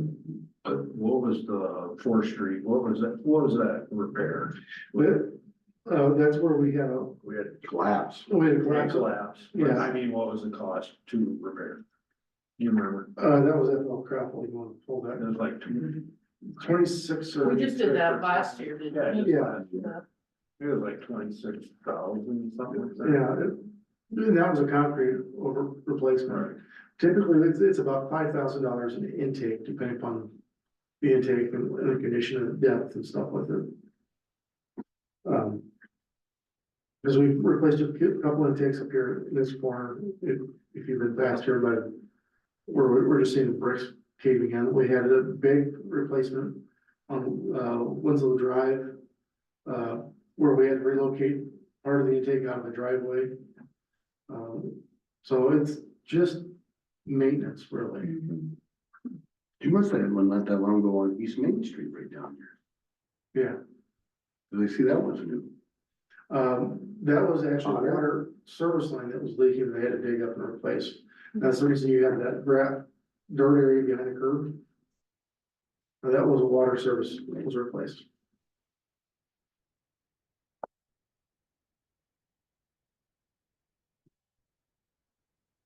I think that's a good idea to kind of create a little nest egg for I that. think it would be nice to be able to track them what we're using that money for, it to be trackable. Well, So that's nice. the storm sewer repairs is, we're gonna start tracking what we're paying on stormwater maintenance. Because I wanna beat on my drum again, that I think we need a stormwater utility Mhm. to cover our costs for doing stormwater stuff. One of the things that I've been working with Ryan on is developing a 5-year plan for the downtown and tying it in with West Marion Street replacement, Mhm. West Marion Street Bridge repair. But part of that entails doing a stormwater study in our downtown because we have ponding so bad up here, by the, Lockies. Oh, it's over see. by us, Yes, yeah, and so that backs up and almost gets inside the building there. yeah, and we step in water up to our shins when it melts and Yeah. everything, yeah. And so wanting to figure out a way to replace that and tie that into It's on North Madison. town street projects. And so, Teacup Engineering has put together, Barrett Graham has put together a proposal. We'll be bringing that to you for the study, just for the downtown and upsizing pipes. It's about $46,000. Mm-hmm. And then that phases in with the West Mary Street Bridge replacement and a segment of the downtown of South Franklin, across Madison there, across, what is that? What's the block south of? Sorry. Yeah. Well, Madison's north-south, what's the east-west? You got West Mary? Fayette. East Delaware? East Fayette, oh, but then it's East Butler. Delaware? Butler, Delaware, Oh, East Delaware. Delaware, down Yeah, over in front here. of the, in front of the. Oh, post over office. here, I thought it was And still then north, okay. Up one block on Madison. Mhm. So that would be phase one, that, because we're gonna end up having to close South Franklin Street, well, a portion of that down for the bridge anyway. Mhm. Let's do that all at one time so we don't have people out. Mhm. We already resurfaced South Franklin down to the 200 block. Mhm. We did that as a small asphalt overlay project. And then we look at other blocks to do. That includes stormwater, evaluating what sanitary sewer replacements needs are there. If there are any water mains that we need to do, because if we're going to end up doing reconstruction in the downtown, we've got a couple issues. The base points that are set are doorways. Mhm. And then we got sidewalks and eight lanes, and so we got storm sewer. So that takes a lot of work, and then you got to coordinate with property owners and business owners to get business into them while that works under construction, that street's closed down. It was 26,479. It's the cost of Northport. That's what I thought. Yeah. So that 50,000 is what I'm asking us first to start that fund to cover the storm sewer repairs we may encounter within the course of the year. And if not, try to plan out some small asphalt street repairs. Great, good. For the wastewater department, I'm not sure if they did the backup generator protection or not. What are you talking? Wastewater, did they do that this fiscal year already? Completed. I think they did this year already. I'm not Okay. certain. I can't recall. Oh, goodness. I took it out of next year because to me, the sewer camera replacement is a higher priority and we need to figure out ways to cut some of our expenditures in order for us to cover that cost. As we talked about at the last meeting, we have a sewer that we need to televise down at the wastewater, or at the city shop, because we had jetted it and jetter got stuck and had an issue there. We need to know what's going on here, because that was 15 feet down. Having to dig that one up and out would be an issue. The next day or 2 days later, we had a sewer backup on Doctor Street. And we just flushed that sewer 2 weeks prior. Which one are you talking about? So we need to figure out why did that back up after we flushed it 2 weeks prior? Trying to get a better idea on that. And then we also use it to televise sewers for street projects beforehand, so we know what the conditions are. And have a better idea of what challenges we may have. And get a better estimate for what's coming in, no surprises. In my opinion, I think this is probably the most important expenditure that we have. And with backup generators too, we are working on FEMA funding for those, so there's potential that Those will be funded. Yeah, those could be funded Sewer alternatively. camera, that also included the trailer, didn't it? it does. Yeah. So the trailer we have right now is horrible. It's old. It needs to be replaced. And so we just will do it all at once and get it set up. We're not asking for the top of the line, we're asking for something that works. And so it's a valuable tool for us to be able to use as we go up sanitary sewers, we go up storm sewers, and it helps us figure things out. Yeah, when you need it, you need it. When you need to. And Chad was here just talking about the water department. So these are things that he had brought up. The roof of well house number 4, that's in this fiscal year budget. This is what the council just approved to replace that. Next fiscal year, we talked about roof on well house number 7 and the chlorine room door. And apparently there was some work on well 5. So that, you know, that needs to get updated with the new number of $5,600 added to that someplace. Fire hydrant painting replacement, that's kind of the maintenance of the hydrants, keep those in good shape.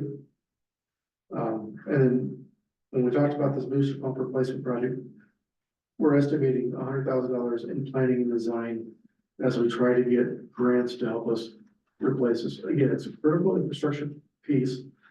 Part of the challenge we have is it's actually a confined space for us to enter into anytime we go into it to do checking pumps and lift station repairs. It's in the floodplain. It's getting to be obsolete. It's rusting out. So it's something that we need to address. It's just what's the best way to address it. Any concerns on the capital improvements for the water department? Okay, that takes care of the capital improvements that we're talking about in this budget, okay? We go on to the development of levy rate. Yeah, like the city special report, you have that in front of you. It's the blue. When you can fall asleep.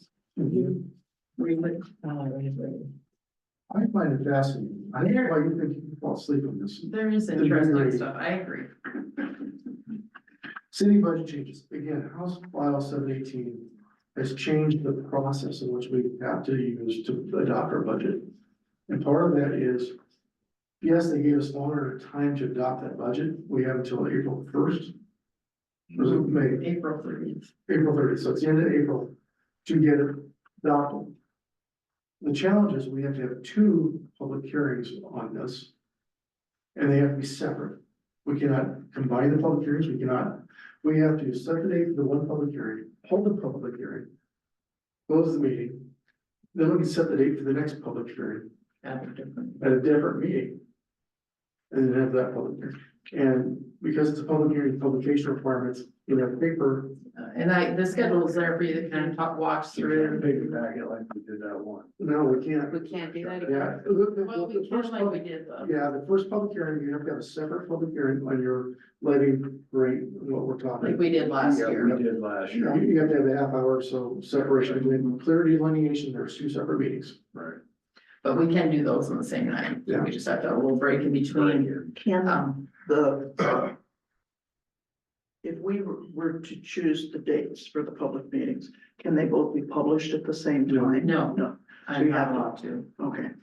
You can't pick Publish prior to you can't pick the dates ahead of time. ahead of time. I mean, we have Be it that spelled critical out of here, Governor but you Brown. can't approve them. The council can't set the public hearing date for the second public hearing until the first public hearing is done. And I even got in, a comment last year that cause with our newspaper, we have to have notices to the press on Friday to publish the following Wednesday. Well, I had put the notice in for the budget public hearing, the second one on the Friday before the council meeting where you guys would be setting the public hearing. Right. Knowing that if you didn't set it, I'd have to republish, but because I have to publish it 10 days prior to a meeting. And with that Friday deadline, getting it published on Wednesday to get us to getting it done by the first part of April. It was noted that I had sent, the county auditor knows when we have to send information over the newspaper. And I told her that it was a gamble I took, but I was hopeful that based on our conversations on the budget, that the council would set that date for the budget public hearing. They Because realize, there's not a lot of wiggle room. and also sometimes if, some of the holidays Good Friday shows up in some of those states, that places aren't, I mean, you've got other things to do if Easter's early or late, But- even less time, yeah. And the challenge we're into is if it gets missed and doesn't get published because of maybe the person's out sick. Thick, yeah, Yeah. yeah. So If I could prove that I sent it, then they work with us, but this year, there's some rules changing with the publications where they have to use newspapers have to have a website too. And post it on there so that it's, another level of transparency, but also another method to As transparent as they are. So even towns like Dundee, I'm just asking, or Delaware, or Delhi, they all have to publish through here, or are they? Under I'm just two. asking, Under 200, you just have to post at 3 spots in your community. oh, So, but if they're above that 200, then they do publish. And the challenge is, how often do they meet? Once a month? Now you're gonna have special What meetings. if they because- don't have 3 places? In those little communities, what if they don't have 3 places? You just make it, like mine is the city office building, and then we also have a bulletin board for the city park. Even though it's kind of technically the same area, and then Gary's. Oh. That's where we post there. I mean, there's just not a lot of options.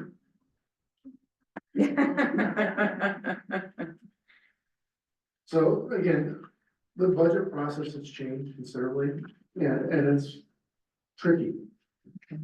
Anyway, So as we go through, we're gonna figure out how we do the levy and dollars that we're collecting and stuff like that. As I talked a little bit before, the residential rollback, and how that did increase by 1.1%. Total taxable valuation increase, we went to $268,610,000 in tax valuation in the community. That's an increase of 5.01% over the previous year. Because we increased by 5.01%, House File 718 rolls it back as to what we can collect. So this is a new consolidated general fund levy. Before, we used to have the general fund and an emergency levy fund that allowed us to use those two funds as our general fund, basic fund for everything. They're all combined now. The 13 levies got combined in this consolidated levy. Yeah. So 3 years ago, we were $8.37 per thousand for general fund levy with the emergency levy. Last year, we were $8.13, because we grew by 5%. Our levy rate gets reduced, ratcheted down to $7.97 per thousand. That's nothing we can change. That is our cap. That is our new ceiling. and it's to stay there, correct? No? Unless we see no growth next year, we can't exceed 810.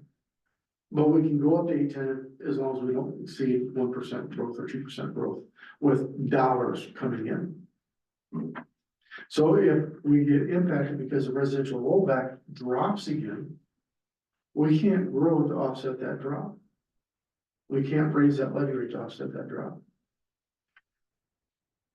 So that is where it gets even more difficult for us to work. Even more difficult to explain to the general public yeah, about how this, good luck. yeah, how it all works. We're gonna take 2 hours tonight to talk about this. Tell me how in 30 seconds somebody on the streets can understand it. So, we did talk about. Okay, when the commercial industrial rollback went from 100% to 90%, the state says, don't worry about it, cities, we'll backfill you. That backfill ends in fiscal year 29. Then when the state said, we're gonna do this even differently, it's gonna be a tax credit for business industry on the first 150,000, because they're gonna be taxed at residential rate, and then the rest of that will be taxed at 90%.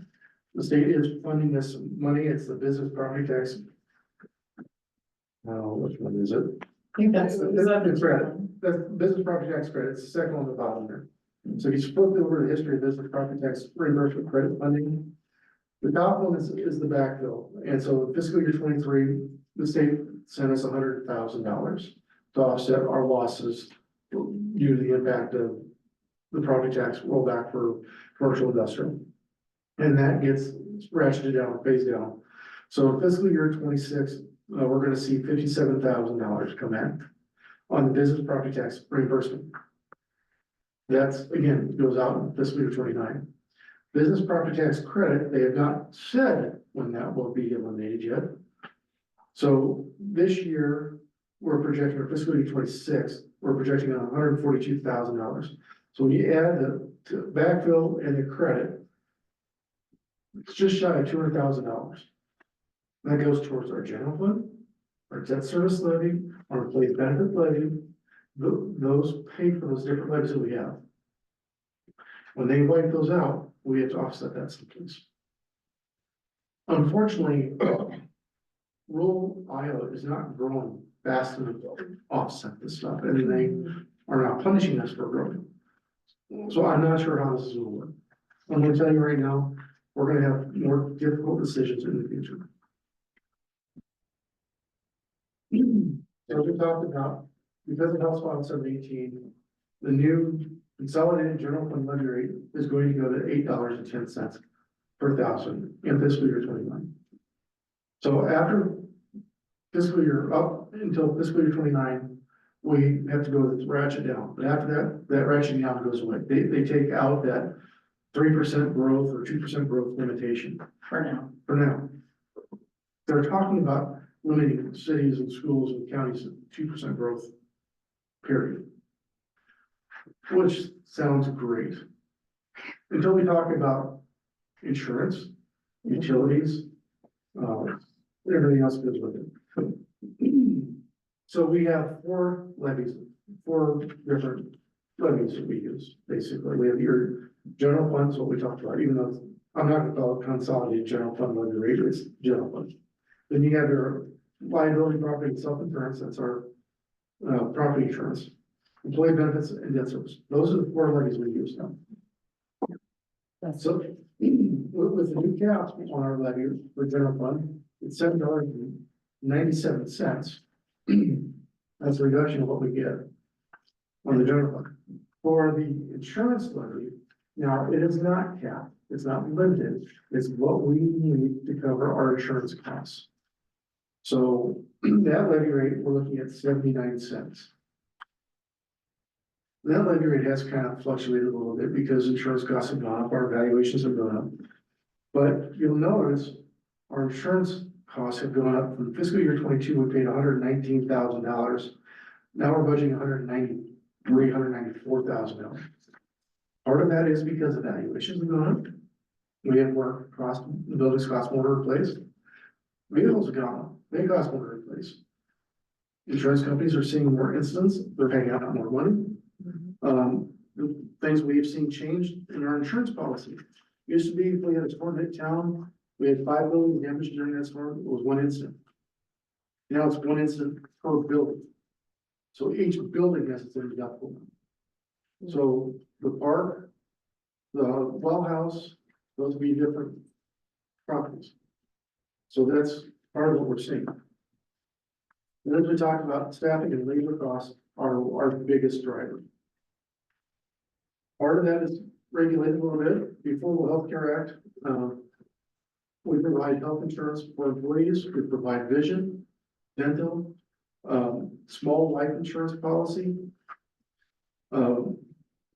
So the Affordable Care Act, we're still on the same plan. What we do though is we currently self-insure a portion of it. We buy down what the deductibles are for the employee. We are capped out on this grandmother plan. There is no more wiggle room to buy down the insurance costs. So that is capped. If things change and we can't afford it, and have to go to the ACA plan. Now, we've looked at those, we've compared those. And every time we compare them, they're more expensive and provided less insurance. Each year we have Acumen, I'm not sure what they are now, an insurance broker come in and quote us the different policies, what our existing one is. And then, different options with Wellmark, and I think we've even had, I'm not sure, every year we look at like. Yeah, HC or. yeah, a couple of different programs.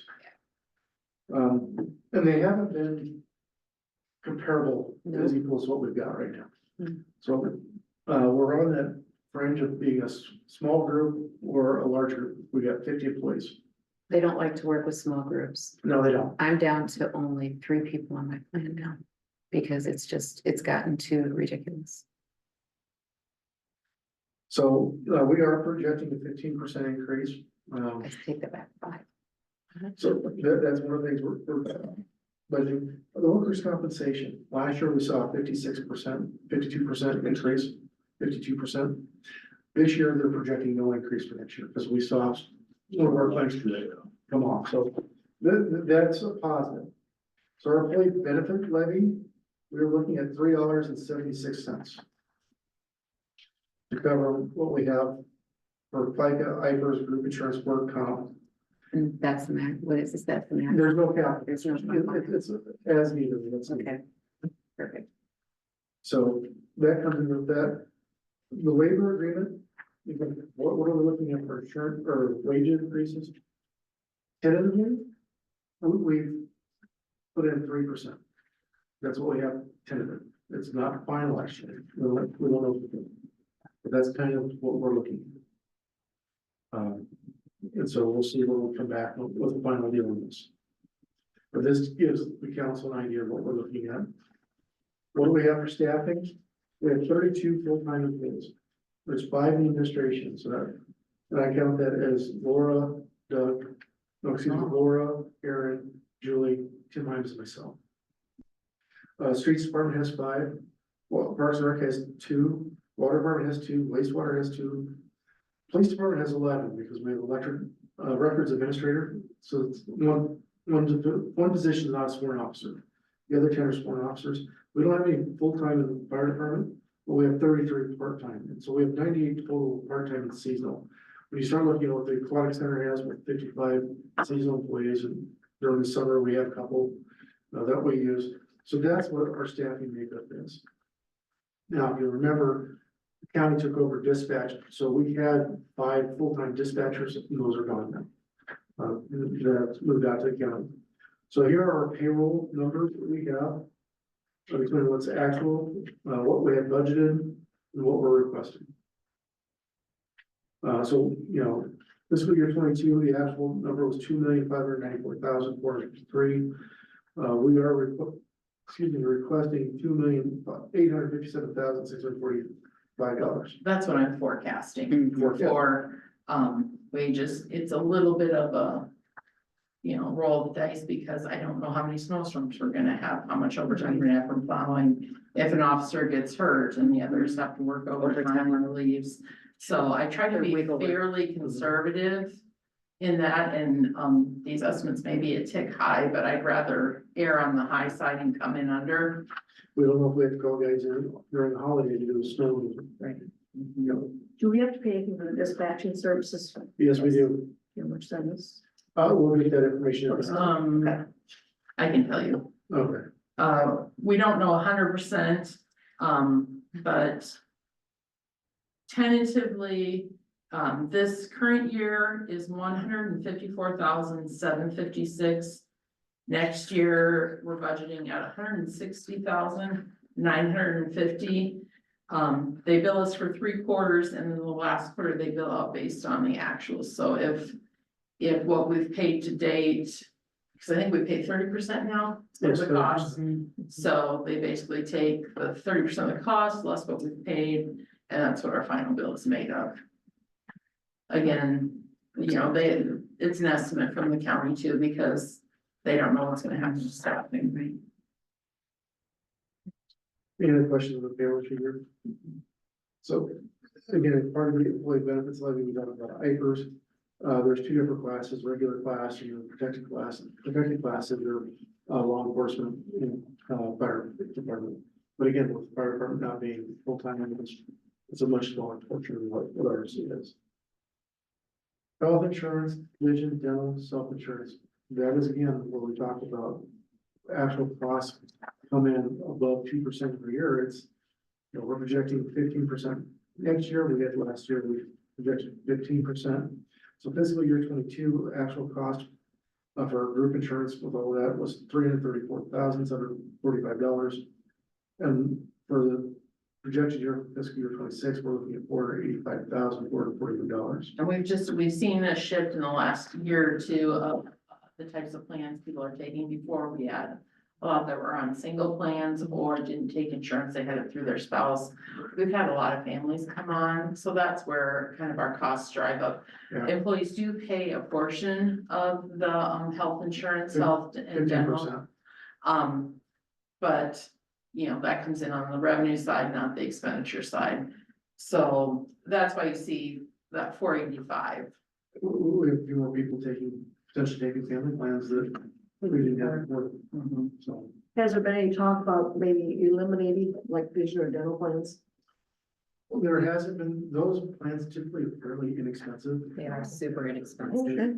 Yeah. Vision, I mean, usually if it's a single, it's like $5 a I year, think we're, or 10, 9, or like $9 I a think we're month. averaging 8 or 9. You do yours through VSP or who you doing it No, Delta I'm with Vision. Delta Vision now. with Delta? Oh, And does sometimes sometimes, Reliance. yeah. Or the, Oh, you're doing Reliance for your for the No, life for insurance. life long term. I did them once. So, but those policies aren't very They're expensive. super cheap. And it's, I think they're also, are they part of the union contract? So we would They have are to now, negotiate. yeah. And We'd have to sometimes negotiate. Delta Dental with your medical, they'll give you a break for what they do with those plans when you take your medical. Workers' compensation, again, this is what, where we've had some injuries, and last year we had a 52% increase. But you'll notice in fiscal year 22, we paid $27,151. We've been very fortunate the previous few years, we're part of a plan with cities throughout the state. And so it's been a savings for us, but we've had some major injuries, slips and falls that have jumped up our plan cost. So next year is gonna be the same as this year. We're projecting $69,281. Now, that is audited every year based on what the actual payroll is. So that may come down less. So that goes into that employee benefits budget that we talked about at $3.79 whatever it talks about it. Debt service levy, so this is what we need to pay our bonds that we have coming up. We're proposing $2.94 for the debt service levy. We'll pay out $744,579 in property taxes towards what our debt service is. Understand, you flip the page and you see the debt service fiscal year 25-26. We've listed out every bond that we have is toward the bottom. You see 25A, 25B. Those are the bonds that we talked about. We'll receipt those in or do the bonds bids on the 10th of February. And this is the estimated pay or cost we would have for the next fiscal year on those bonds. So we would pay $1,341,122. Oh, that's when that service levy comes in. Wait a second. Yeah, our numbers aren't in there. What did you change that on me? I think you changed it in this last minute. Okay, so I got to correct that. So the debt service levies. You on the have second- last year's on the first page. Is that it? Yeah, I just looked at our estimated numbers. Okay. No. So it's that 786,439. That'll be the property tax portion.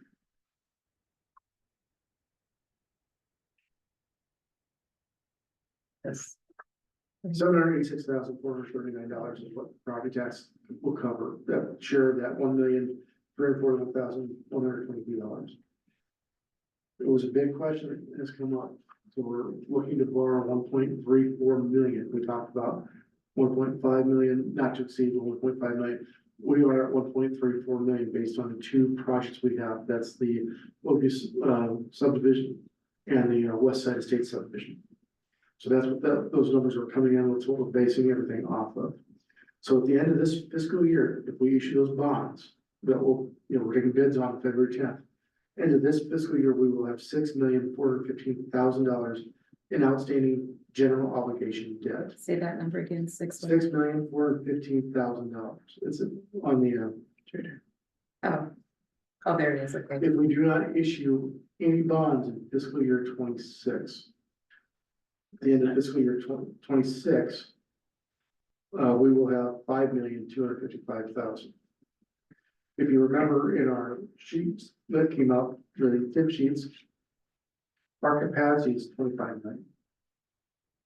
So again, I understand that there are concerns, what is the appropriate debt level? But I will argue all day long that we are fiscally responsible. We are planning for the future. You have to have a certain amount of debt to cover costs as you go. And just how they've restructured how property taxes work and limited us on where we can get funding. I think we've talked about before, where we were to utilize more, we had more monies coming in, so we were able to utilize those instead of having to borrow as much, and that's really been restricted by the state in the last several years, so. But with our general obligation debt, we always work to do a 10-year note, so we're not going out any further than 10 years. And trying to keep our debt at a level rate. Because we don't wanna see spikes at the property tax level either. Or the valuation, or not the levy rate. So if you'll note, the 2015 BGO corporate purpose, this is the last year we have that payment. That'll come off at the end of fiscal year 26. And then, you know, we'll start seeing some of them drop off. Did you combine two just recently? Was that what you were talking about for these two the other night at the meeting?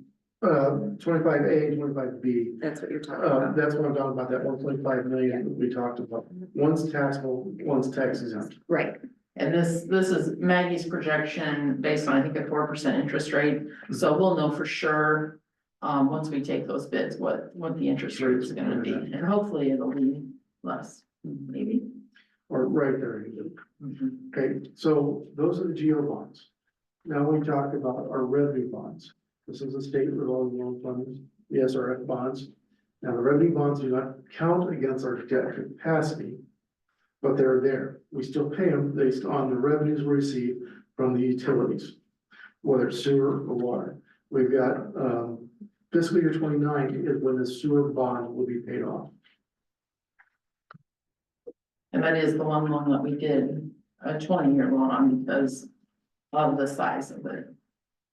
The We cost. didn't want to have to increase rates. Well, we doubled them when we issued the rate. Yeah, you did, Yeah, but we didn't, you hadn't had them in a long time, No. and so that's why we've been trying to increase them every year, so it's not incrementally, yeah, Part of the challenge is when we were doing that, we were not keeping up with inflation. exactly. So we have $402,180 in sewer payments, and $71,700, or excuse me, $71,100 in the water revenues that we paid on our bonds that we have. So let's talk about what our proposed levy rate is. You flip the next page, the final column proposed fiscal year 25-26.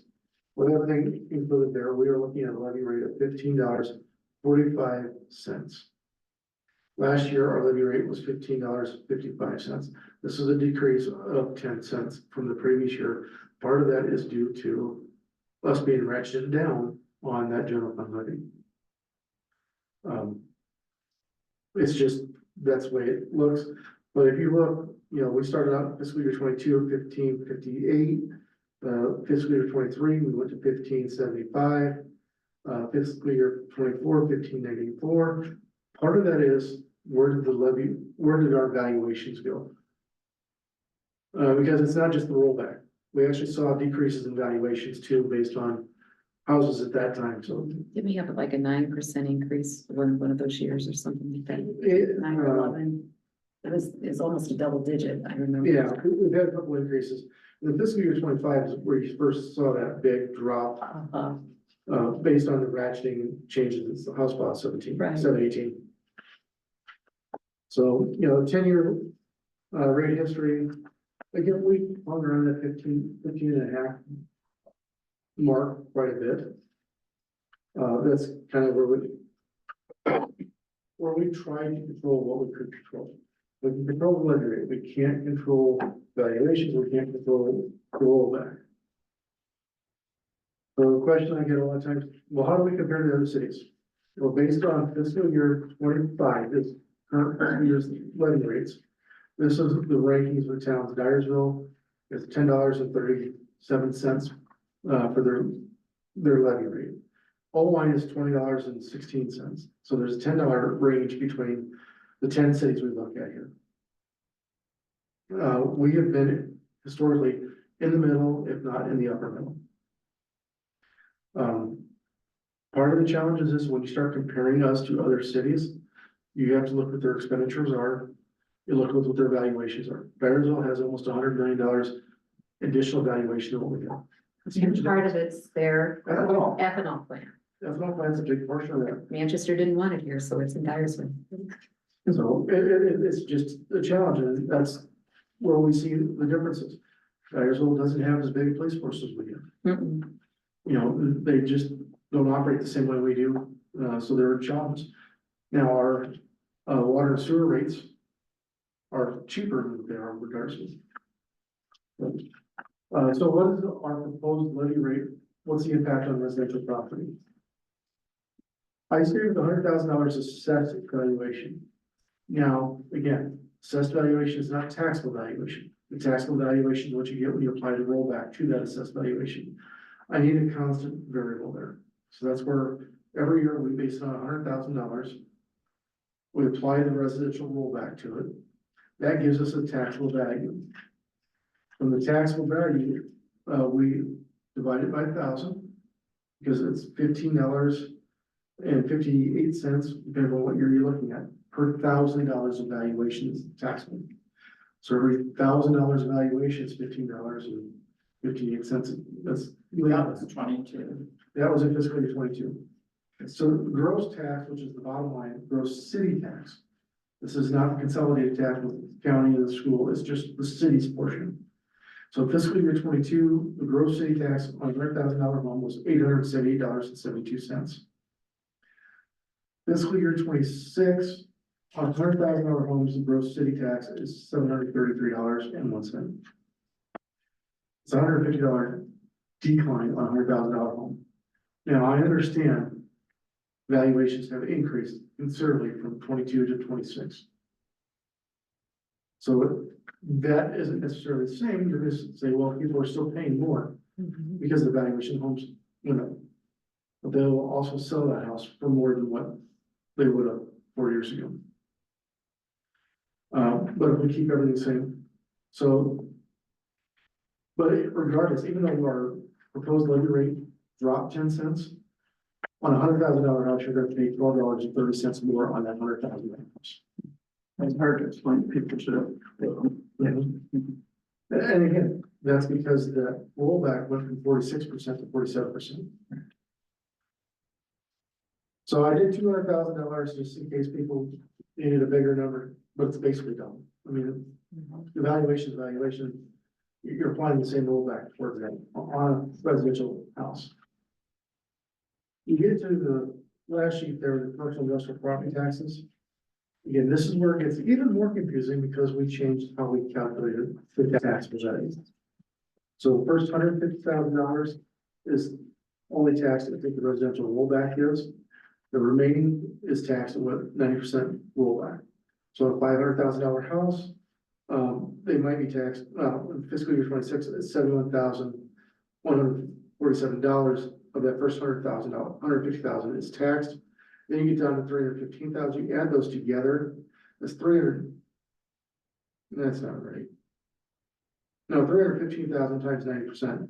So you add that with that 71, so that's $386,000, $147 is what's taxable. And so their tax bill would be $5,967. In fiscal year 23, their tax bill, with the $15.74 levy rate, would have been $7,000, That's because it was all at 90%. all at 90%. So they're seeing a decrease of $1,000 on a $500,000 property. They're seeing a decrease in their tax bill of $1,000. But from the previous years, they see a decrease of $12.31. From this current fiscal year to next fiscal year with levy rate that we're proposing on a $500,000 commercial or industrial building, their property tax payment to the city will decrease by $12.31. That's what makes it difficult to explain. These are my proposed levy rates. Is this, Is that including everything that was, if we didn't take anything out of what we talked about tonight for budget? Correct. So at the next, at the next meeting, what we're bringing you are all the detail sheets to go through, so you can see how everything rolls up and adds up together. But this, this is where we're at right now, running the wage numbers, the insurance numbers, plugging in those capital projects. in the debt service, and everything else? The other thing we're currently still projecting, that we're looking at a 7% increase on water rates and 7% increase on sewer rates. That's what we're projecting in order for us to fund some of those projects. When do you think you're going to implement them? Beginning of July? No, April. and yeah, March. we haven't said, like, we'll do one here in March coming up, and then it'd be a year from March is when we look at doing them. Cause that got, So they can get in place. yeah, in 20. Because when we do those increases on the water and sewer rates, those are by ordinance. And so we have to have 3 readings on those. mhm, Now, we may waive some readings, that's up to the council, but typically, because it's an increase in rates, fee, we don't, we just mhm. proceed with them. Didn't we do that last year? We did that last year. Yeah, So we could get them into effect. Last year was 7%. 7% as well. Mhm. Oh, I said earlier, Owine went to 20% on theirs. What was it higher than 20%? Or was it 20%? No, I think they went, well, it might be 22, but I know they went up 20, I thought they were going up 20%. Again, what we're seeing for increases in costs in the water and sewer for plants, motors, pumps, we've got to catch up. Is that why you think the stormwater portion would be helpful as well, or? The stormwater portion would be better to separate it out from the street to cover our costs for water, Gotcha, or that stormwater management. gotcha.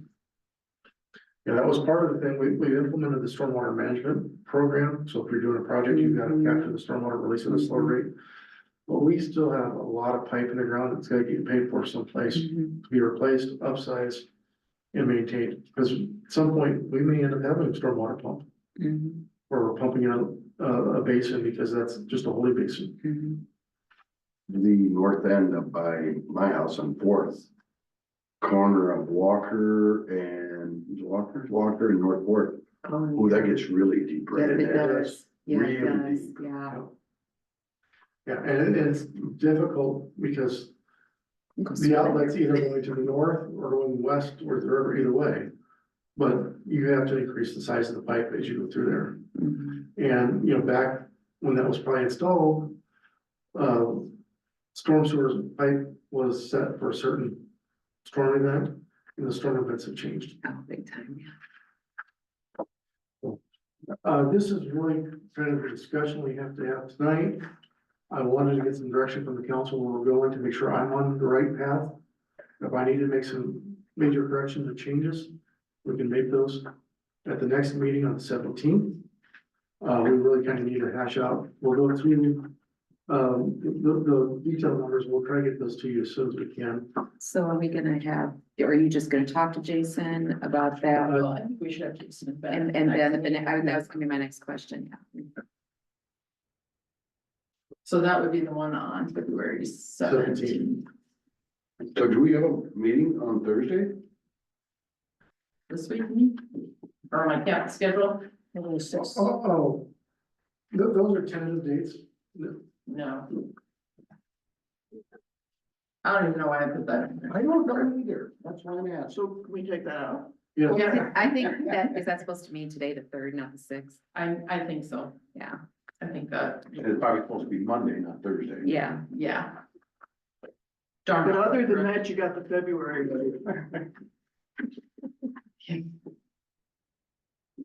you guys done like that, let me know. Wow, I just had one. You'd like to swap.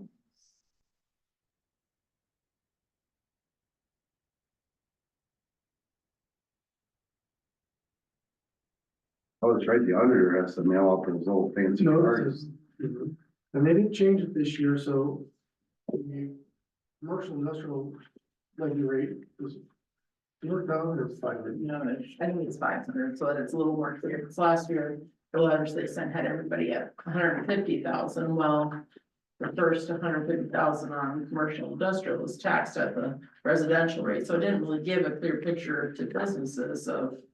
What their taxes were gonna look like, so, and that was statewide, that wasn't just Delaware County, so this year they changed it so that it's 500,000 businesses. Commercial and industrial. Okay. Well, it doesn't look good, but thank you for all your hard. work. Yes. Thank you. Yeah. I would like to see things at Baum Park, you know, that shelter be done again. A bunch of people have asked me about that just because they're like, it's just a nice little park and the bathrooms were small, they're small. But, yeah, I thought everything you had on the, is things that really should be looked at. Um, Yeah, as you look at, you know, go through this stuff in your head, if you have questions on things that we talked about tonight. Or as we get those worksheets out to you, as you're going through them, you know, if you notice something that looks odd or have a question on anything. Please let me know. We're just staring at these numbers so much. It's a thousand line items that I'm going through, so it's, you know. It's a lot, so And she tolerates me when I change things for her. a little bit. They're still talking But I- to each but other, I- that's a good yeah. thing. She must have a lot of patience. But it is helpful to have other sets of eyes on those numbers, just because sometimes I might miss a zero or some of them might look a little out of whack, so I do appreciate when you do take the time to review them. All right, Thank you. Mhm. Do you guys, have anything else, on Aaron or Tim? Brian, you have anything, Linda? And about fans yet? I have not, they haven't got back. Where do you think the hold is? One, I don't know if they have decimal readings on that, I don't know if they tested that, but Brian said you've seen it where they've done it. This one's where apps, yeah, I took. Yeah, so I don't, I just, I got hit up on it back before, so it's chomping at the bit, yeah, so. Oh, I have something else. I was at the fairgrounds, there was a camper up there with all kinds of stuff around it. That's already been talked about, there's people working on that, they're trying, that's nothing with us, that's county property anyway. Oh, okay. Well, I was wondering. But, yeah, people are working on dealing with that, And there was. Yeah. Yeah. Okay, but, yeah, the correct department's working on it. You don't have anything, Bill? Nope, nothing. Thank you for handling the meeting the other night without me. I got to spend Monday night in the ER with my granddaughter until 1:15 in the morning, so, yeah, she got hurt at school, so I ended up little minor surgery. Anyway, I don't have anything either, so, with that, I'll take a motion from Brian, a second from Linda to adjourn, and we've adjourned.